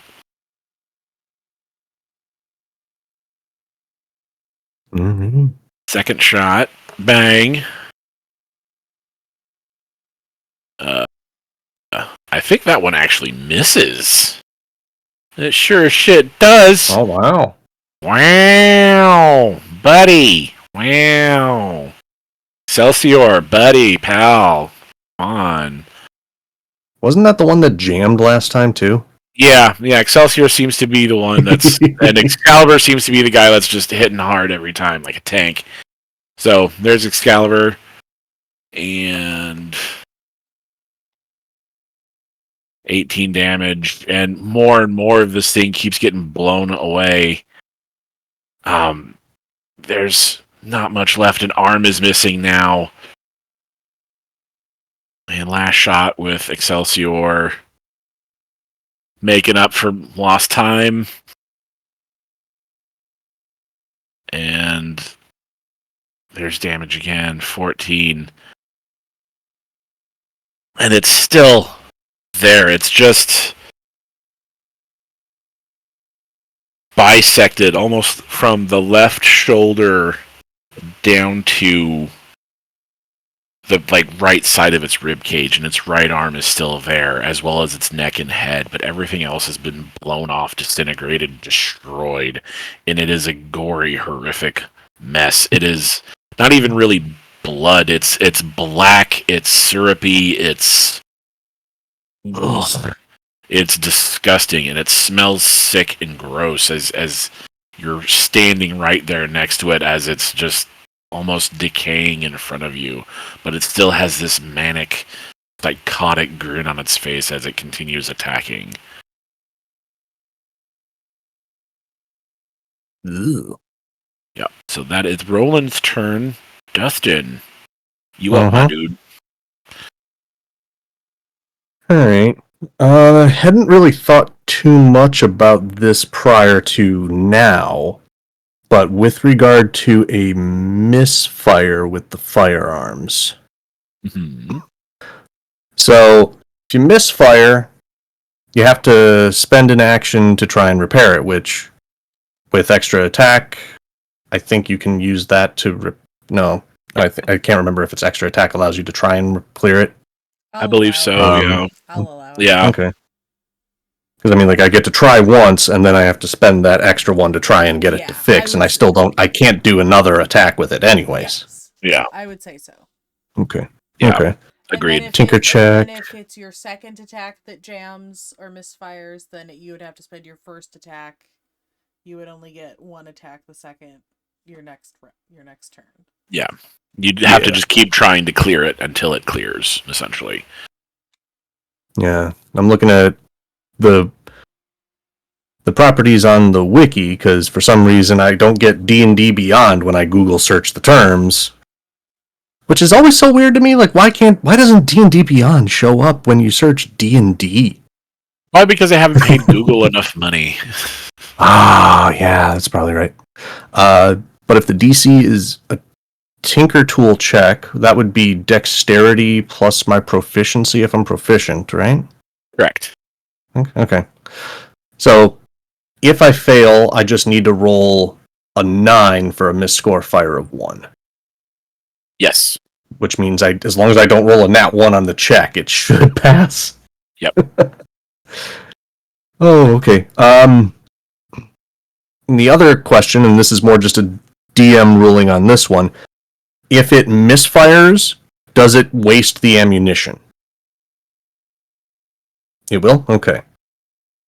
Okay, yeah. Because that kind of influences my thoughts on it, because that does kind of change a little bit of the way that I was thinking about it, because I was thinking, okay, so if I have the all or nothing coin, and I'm like, no, fuck this, I don't want to miss. It would jam.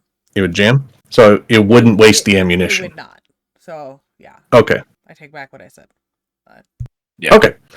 I would have been fine either way, because my brain was going okay, all or nothing coin, 50-50 chance of hitting, and then if I fail, then I spend the rest of my turn trying to fix the frickin' gun and try again next time. Mm-hmm. I think it makes sense also that these weapons have been created in a time where precise enough machining was available, so they can get the tolerances down just so that, the deadly explosive of a firearm is much more reduced than it used to be. Because it used to be kind of like back when there were muskets, black powder, and stuff like that. You would have misfires and it would blow up in your face, and the barrel would and do that, and all sorts of horrific shit. Yeah. pouring in powder versus self-contained cartridges kind of stuff. It's a lot safer, and that's what you're using are cartridges, brass cartridges that are filled with powder and charge.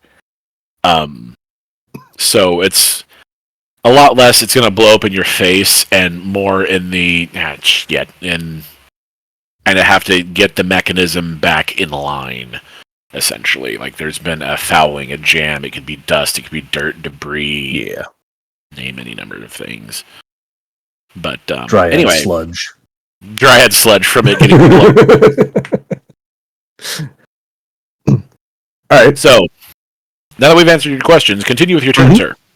Yeah, with all of that in mind and all those questions answered, use bonus action to basically reach into Dustin's kind of like a breast pocket almost, like a small pouch on whatever bandolier he'd be wearing for that. Pull out a single bullet, bonus action to load that in, and just say under his breath, "I know I'm gonna owe you one, buddy." And then use the all or nothing coin to you look so happy there, Kate. Burn one of the charges. Your inventory. We're very happy for you. It's like I got two charges on the thing, and I'm like, I could either super succeed or super fail. It's like this is the situation where like super succeed is very helpful. So yeah, burn a charge on the all or nothing coin, so it's a 50-50 shot.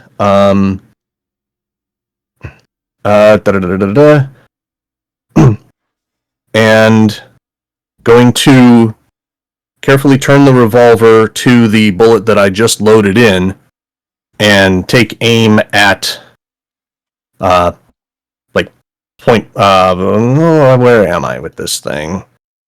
You're close enough. You could definitely get within point blank range. Easy. Yeah, because the range property of guns would mean disadvantage.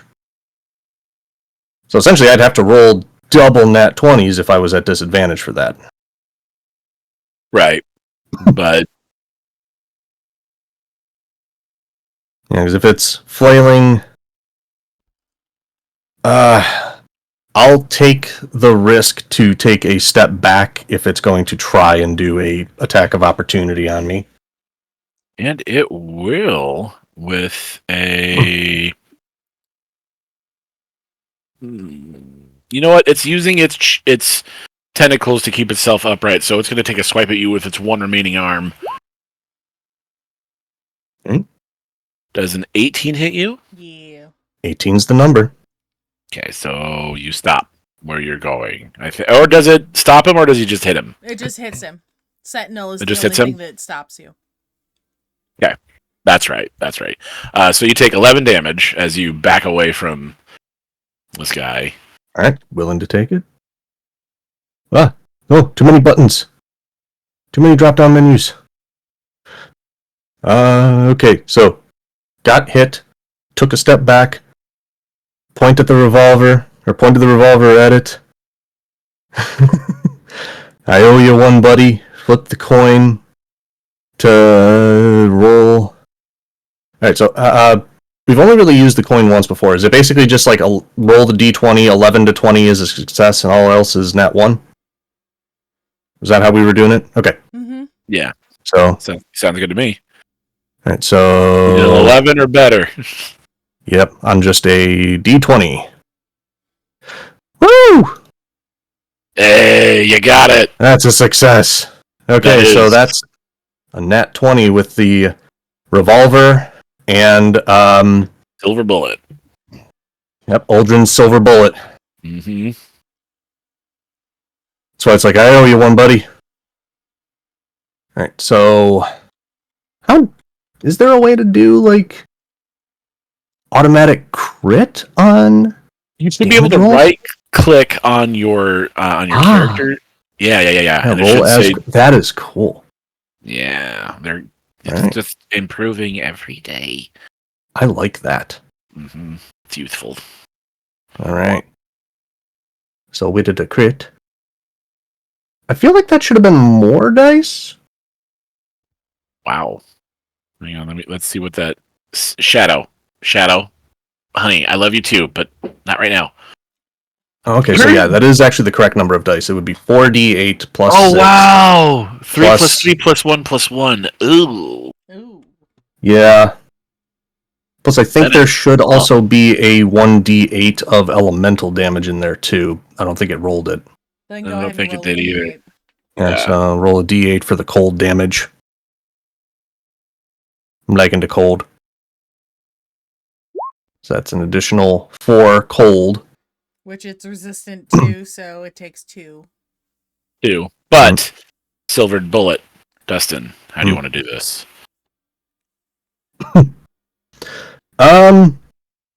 Yeah, taking the step back and it clawing at me, just kind of like catching right across the torso somewhere, just kind of like wincing a little bit, but stealing his focus as the revolver just comes point blank in front of him. And just with a calming breath, lets the trigger just kind of like pull back and bang as it connects into it, like right between the eyes.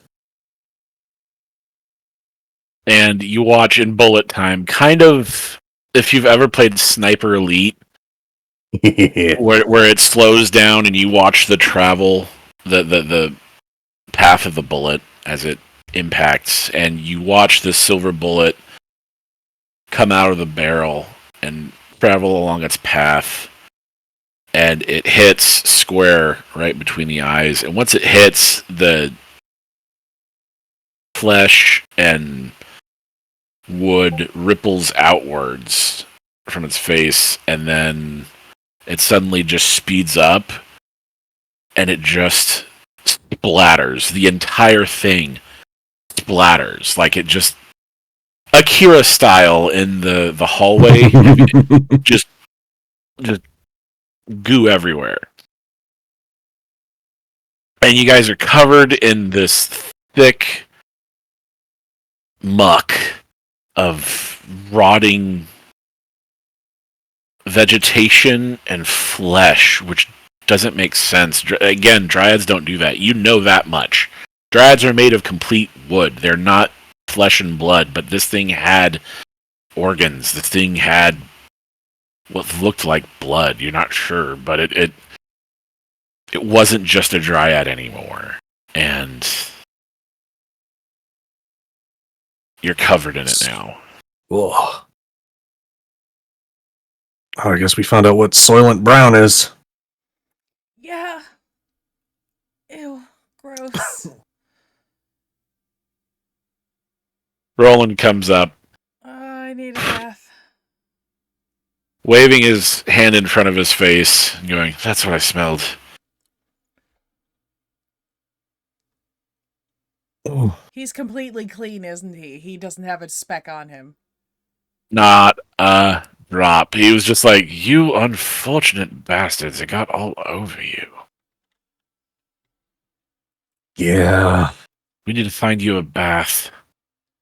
Yes, Ah. please. And he looks down at Bodric and he's like, "And you're our little friend now, aren't you?" And Bodric looks up and goes, "Who the hell are you, tall, dark, and ugly?" Roland just smiles and goes, "I like him. He's a character. I'm the man that helped free you, so please be nice."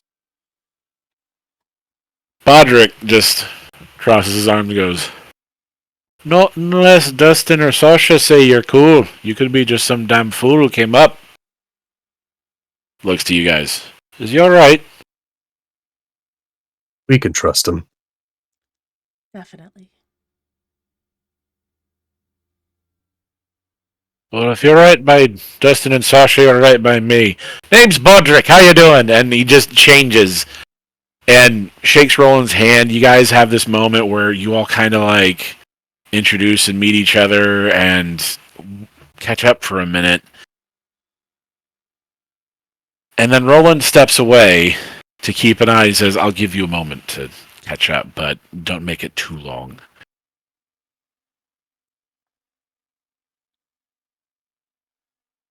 Yeah, And he steps we away. really shouldn't be standing here for very long. No. We made a lot of noise, and there's a lot of attention. That you did. You fucking obliterated this son of a bitch. Look at him. And he goes over and kicks whatever's left. He's like, you know, he smells horrible, but... He looks even worse. Aye, and what he did to my team. You hear him with his back to you, pretty much standing right on top of this guy. You see him fiddle with his trousers, and then you see a stream come out as he begins pissing on this dead body. Sasha immediately just averts her gaze. I don't miss that. Honestly, I'll give him that one. That one's You're earned. a bit of an animal. Bodric goes, that's for Shepherd Squad 267, you filthy fucking animal. And as he finishes... Hang on, I gotta... Bodric was right on top of him. He puts himself away and steps away from the body. Right. So, is this the new dealer's hand? This fellow here, or what are these loud fucking instruments you've got blowing holes in things? Can I see it?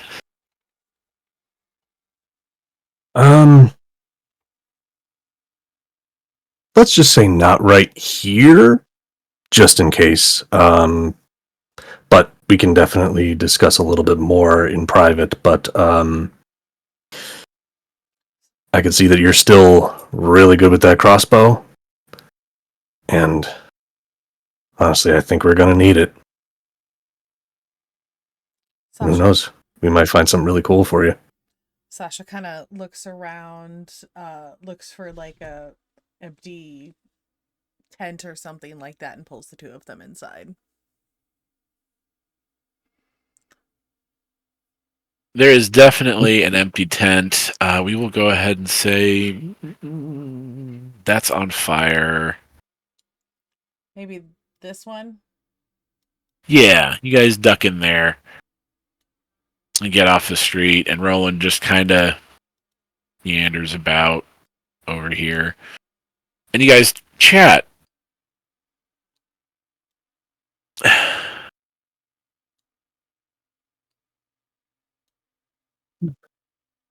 So what have you been up to, and where the hell have you been, and why haven't you even aged today? I mean, look at you. You're just... I mean... Sasha's changed, and points to Sasha, the hair, and everything. I mean, you're still lovely as ever, dear, but I mean, the hair is white with a stroke of red. It's quite striking. But you don't look like you've aged a damn day. He hasn't. Yeah. It's, I can give you the short of it. Please. So, you remember when this guy turned like this, right? I can. Yeah. We were trying to stop that, and we accidentally ended up in the Fey realm, and time is wonky as shit there. Yeah, And, it is. yeah. For feck's sake, boy, don't you remember the nursery rhymes? Oh, you need space. Don't make deals with the Fae. Don't give them your names. All that good stuff. Don't go traipsing through the Feywild unless you have nothing planned for the next 20 or 30 years. Oh, we got lucky. We only lost 15. That's where you've They're bloody hoping to be been. more like 15 hours. Looks to Sasha, and where have you been, sweetie? You know, vampire food. getting rescued by Dustin and then handed off to an archfey a few days later. And then,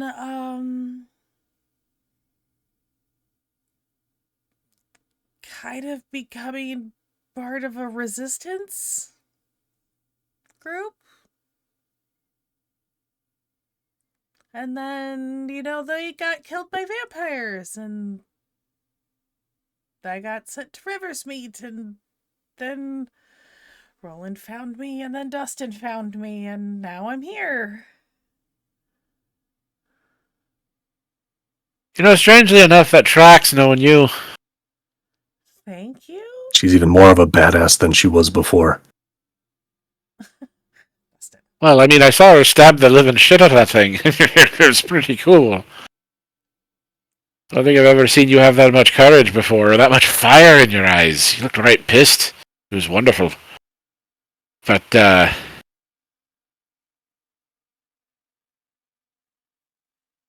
he looks down.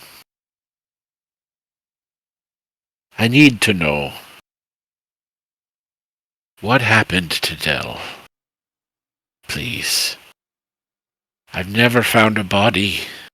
I've never heard what happened to him.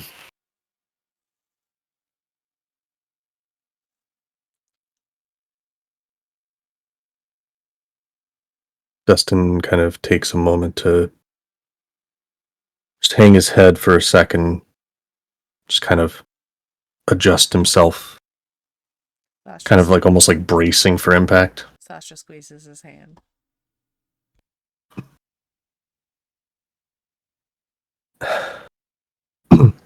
He puts a hand on the free hand on Bodric's upper arm.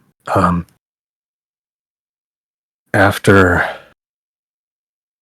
everything went sideways, you guys got all clear, and Dell, he tried to clear the way for me to get out too, and strong as an ox as that bastard was, I don't think there's a man alive that's stronger than steel. I always known he would die a damned hero.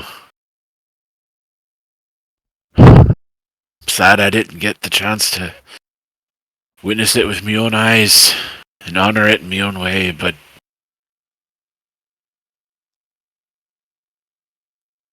he did it saving you, Dustin. I'm damn thankful that he thought enough of me to put himself in that situation to get me out of there. Well, we always knew he was a good man. That just confirms it. Wish I had something to drink. We could have a toast for him.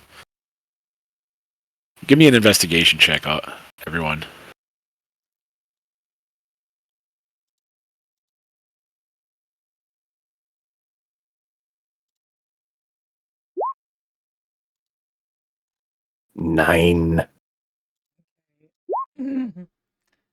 Bodric rolled a Bodric. 3 and got a 13.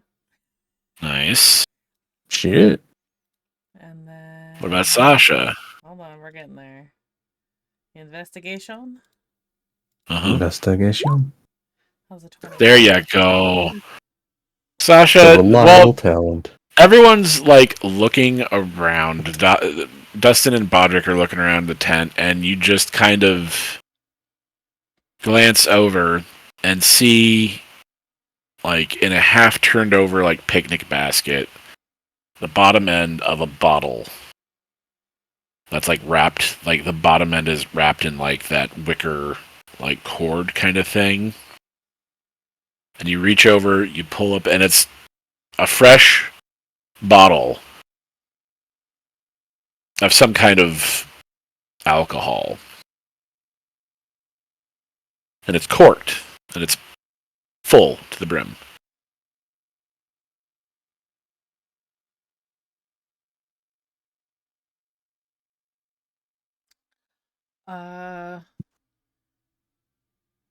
Is it sealed or just corked? It is the kind of corked where it's like it hasn't been opened. Corked, Okay. like it's stuffed all the way in there. Gotcha. Yeah, I can pull out a dagger and back and yep. Do you sniff it to tell what kind it is? Okay. Bring it up to your nose. And it burns immediately. This is moonshine. Somebody had made some shine, put it in this bottle, and tried to hide it. And who knows how long it's been sitting there, just in this corner, probably hidden away from vampires and people. The person who hid it probably is either a vampire and no longer cares about alcoholic beverages, or no longer cares about alcoholic beverages because they don't care about anything anymore because they're dead. But there is a bottle of shine right there to your selves. All right. Pull that cork and it gives a little chuckle, and before taking a swig, she'll kind of raise it up between the three of us, and for Dell. Takes a Dell. swig. For Dell. Hands it to Bodric.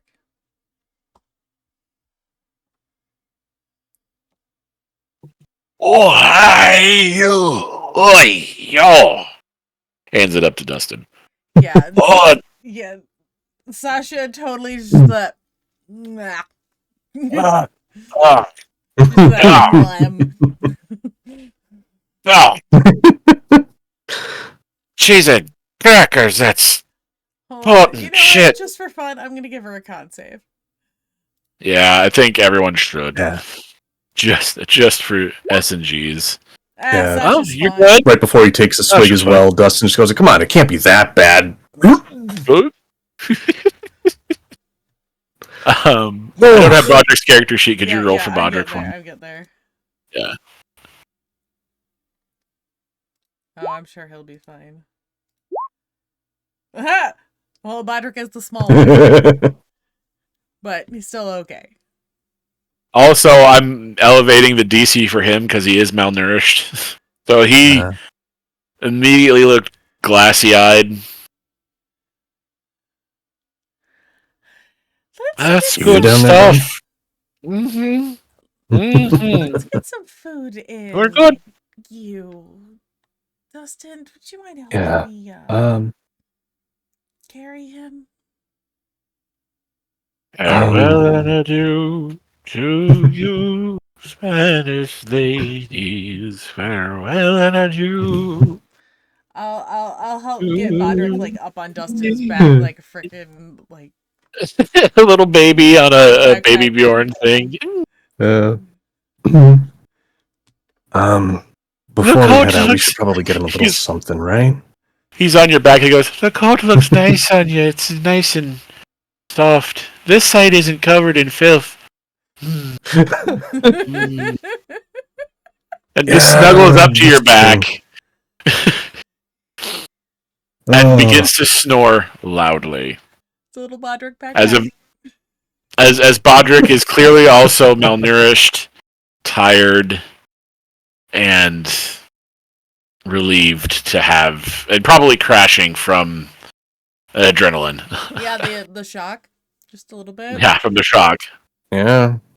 That's why I was just like, let's find him somewhere to lie down and maybe get some food. Yeah. Roland comes back and goes, all right, you guys, wagon's ready. We can head out now if you want to. Is there anything that our friend here needs to get?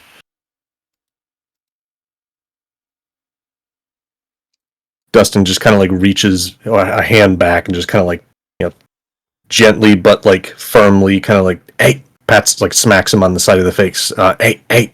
What? Do you need anything while we're still in town? Is there a place we need to stop to grab some stuff? A brothel. And 3 loose women. And he just chuckles to himself. Roland goes, we can get those anywhere. Yeah, you got it, buddy.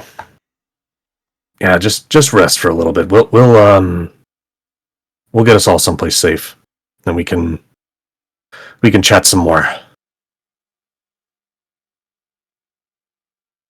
Let's get the hell out of Dodge. All right, and as you guys leave, we will fast forward to the next morning as you guys have left Sorrow's Bend behind in the wagon and are basically camping out in the wilderness. Bodric has come down from his alcohol. It's morning. There is beans, toast, coffee, and some bacon. And he's sitting there just greedily gobbling it up. He's clearly hadn't eaten very well in the past however long he's been in captivity. You haven't asked him yet. But he eats and drinks coffee, and so good to be free. Eat slow. We don't want you losing all that. Yeah. Looks at the fork full of beans, and he's like, but it tastes so bloody good. And savor it. Patience has never been my strong suit, boy. And he sets down the thing and kind of pouts, crosses his arms. And you hear Roland just chuckling to himself as he's over in his little corner, sipping on some coffee.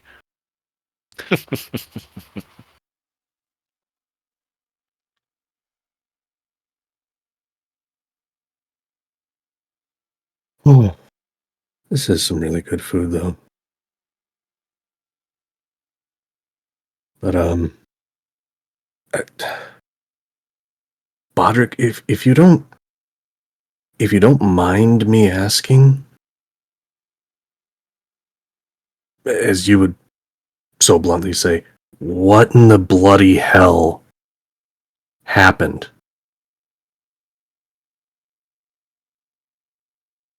From my perspective, yeah, what you've heard a little bit about what we saw with Dell and where the last 20 years have gone, for me anyway, and all the time for Sasha, but what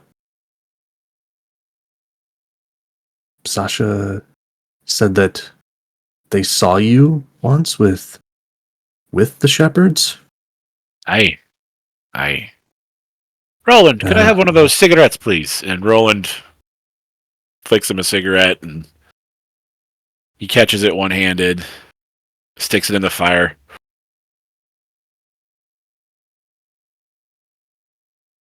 Well,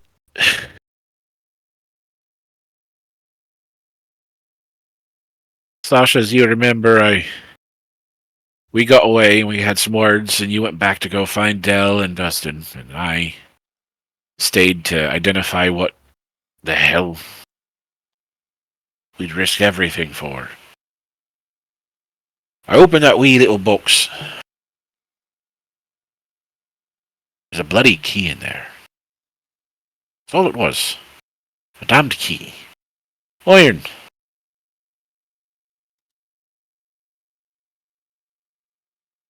When I touched it, it felt... And he looks at his hand, and he...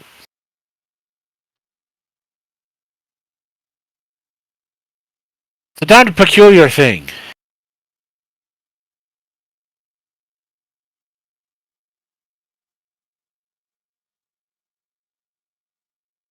Felt like I'd touched a piece of hell itself.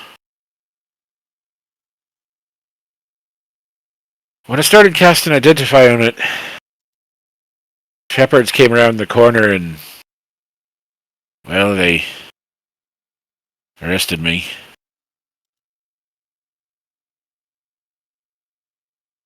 After a few days in pen, I made me an offer after ascertaining that I could do quite a bit of magic. Yeah. Gave me an offer I couldn't refuse. Hmm.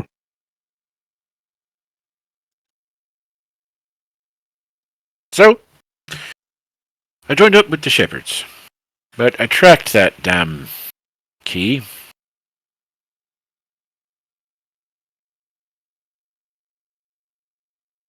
Where'd it go? Where did it end up? It's the darndest Dustin's on thing. the edge of his seat. It's with the head of Moonladrian.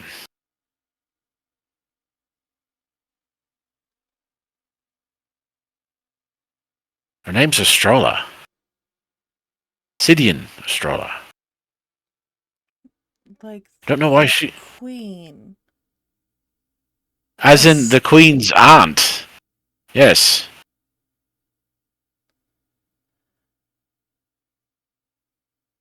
Sasha turns to Dustin. Sidian Astrala is the aunt of Queen Marakata. Hey, that she is. Why in the hell does she have a key that feels like it came from fucking hell? From hell, you say? Aye. A key.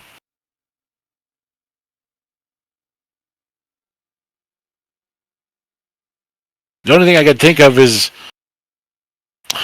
I mean, you use keys to open doors.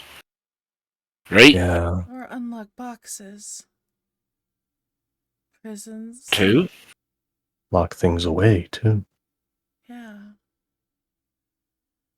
It might be important, I don't know. But that's where it ended up. Beyond that, I could never really quite figure out what it was. Never quite got identify off in the right amount of time. Yeah. So, but... Well, that's that. Since then, I've been doing the bidding of the Queen and the Marshals. Doing things I'm not quite comfortable with. But it kept me alive. And here I am. I made friends in the Shepherds, and not bad people. A lot of them are like me. Forced into a bad Good situation. people in bad situations. Yeah. Oh. Working for an organization that props up a evil regime.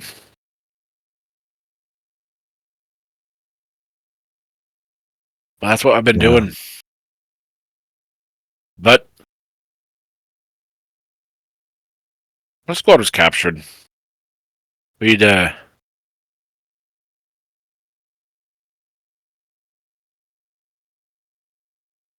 getting ready to head out and warn Norahalla of what was happening, of the horde coming for it. But Yeah. they found us. And they tortured my teammates to death. I watched. I had to.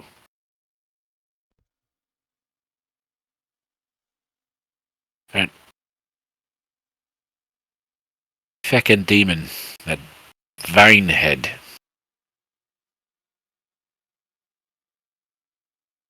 Wait, that was a demon. Hey, he was there the entire time. He was calling the shots. So there's vampires He was... and demons in Efferia. I thought the demons were Aye. only in the Feywild. Something's happened and they're starting to walk among us on the mortal realm. And at that, Roland pipes up and says, "That is concerning." Concerning is putting it a little lightly, I think. That's real bad. Very. All the more reason why those 6 weeks are important, Dustin. He looks right at you. It's been a few days, my friend. And then Bodric pipes up, "The fuck are you talking about? 6 weeks? 6 weeks of what?" Roland turns to Bodric and says, "Training. Training to be a marshal. How to use." And he draws both weapons, twirls them, spins open both chambers. They spin in turn, and then snap back in, twirl back, and back into the holsters in like less than 3 seconds. How to use these as if they were an extension of your own body. Do you think you can do it? Bodric just gives him a deadpan stare and goes, "Oh, hey, I can play with your little toys just fine. Sasha Just teach me how to point and shoot." Sasha leans into Dustin for a second. "My gun's bigger than yours." And kind of elbows him in the ribs a little bit. And while you guys are having that interaction, Bodric and Roland had theirs, and then as you finish that, Bodric turns to you guys and goes, "Hey, men, I'll be one of your little special soldiery marshal boys, if that's what it takes to..." Looks up at the blood moon eclipse. "Fix everything back to normal. I miss the fucking sun." Tell me about it. Yeah. So is that what we're doing then? Think so? Fix the fucking world. Are we going to train for 6 weeks beforehand? That's what we need. I'm in if you're in. I'm in if you're in, Dustin.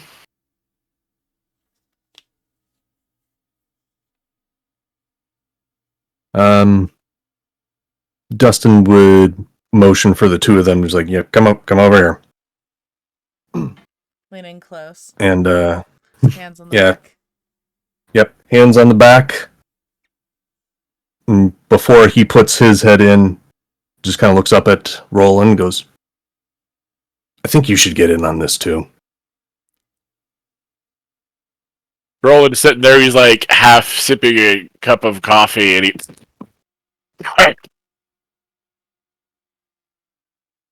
Your little powwow? I mean, you're basically part of the family now, right?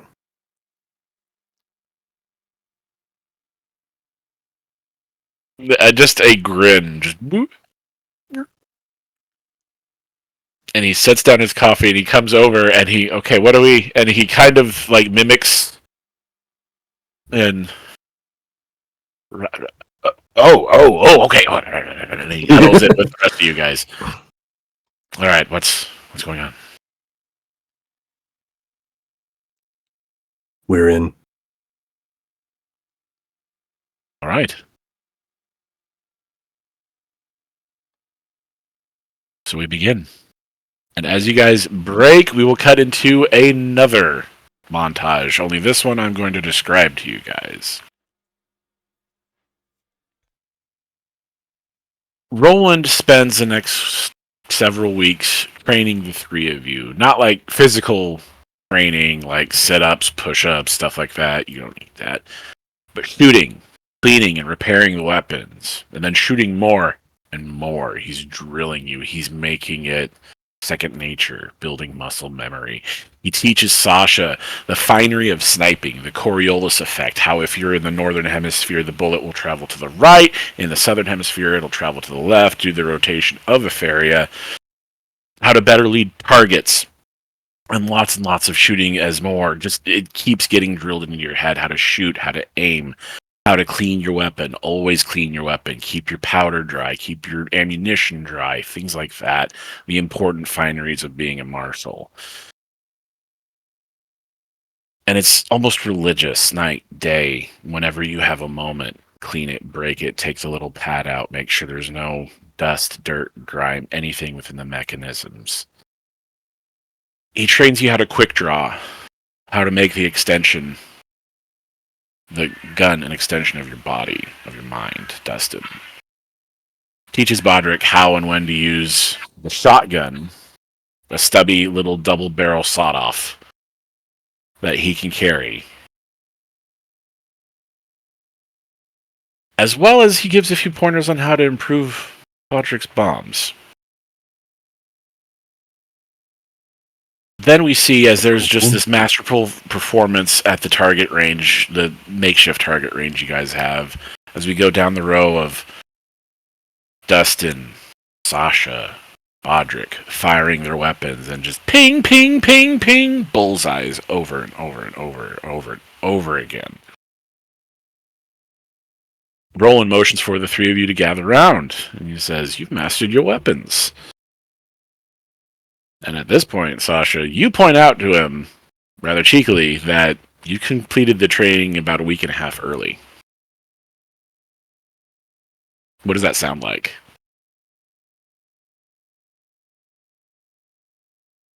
How do you say it?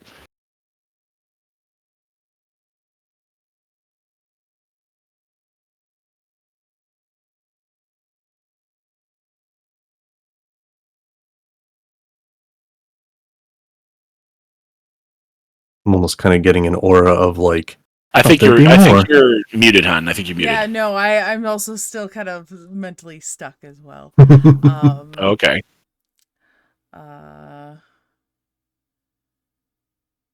Like I'm still kind of getting the aura of like, that's it? I thought there'd be more. Yeah, just Roland.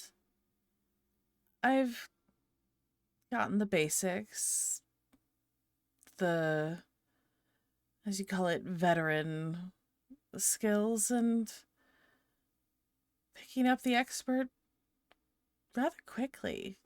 Don't you have anything harder? Maybe I said you... a little messier. Messier. Well, I told you I'd mastered your weapons, but not your tactics. Now we teach you tactics, but the most important being the Eye of Death. And then we go through another montage of you guys training. You survey the land, choosing vantage points, and you develop this instinctual bond between the three of you even more, to the point where you know what to do just based on the situation. As we see this happening, Roland has a voiceover. The Eye of Death, an instinctual bond between those who are katet, bound together by fate. The point man. At this, we see Dustin at the fore, shield up and pistol or sword out, stalking forward through a forest towards a bandit camp. As the bandits charge forward, Dustin calmly stalks forward as his eyes squint and he focuses. The camera zooms to far behind and above Dustin on a ridgeline as Sasha aims down the scope of her rifle, and she twitches. The vision switching rapid fire to her POV as she goes from aiming at one target to a completely different one and firing, putting a hole through the torso of one man as Dustin engages a target she had been aiming at. Roland continues. Designates targets with an effort of will, and the sniper covering him shoots those targets, maximizing efficiency, all with a thought. However, and we watch as a group of bandits running towards Dustin burst into flames as a bottle of some flammable liquid shatters at their feet, thrown from some distance, and we zoom back to Sasha's sniper position where Bodric stands holding a candle, reaching for another bottle. As we hear a roar of a battle cry as the camera pans to see some massive thug of a bandit come roaring up the ridgeline directly at Sasha, only to have his head disappear in a roar of buckshot and his body tumble forward in a heap as the camera pans back to Bodric, one-handing the double-barrel sawed-off shotgun he's been given by Roland. Its barrel's smoking as he smirks. The camera pans out to see Sasha, completely undisturbed, focused on Dustin below as he wades into the bandits. You have the added benefit of being bound to two people. And one of them is an artillerist, which is damn fortunate, I should say. Almost like fate has stacked the deck of life in your favor. Its own cruel, twisted way of fucking with you. And at the resolution of this training, Dustin, Sasha, Bodric, and your newly inducted member Roland have now formed the Death Dealer's Hand and are ready to reunite with the Black Sheep. And that is where we'll end our session tonight. In River's Meet, right? Yes, we will meet with them in River's Meet again. Yeah. And there we go!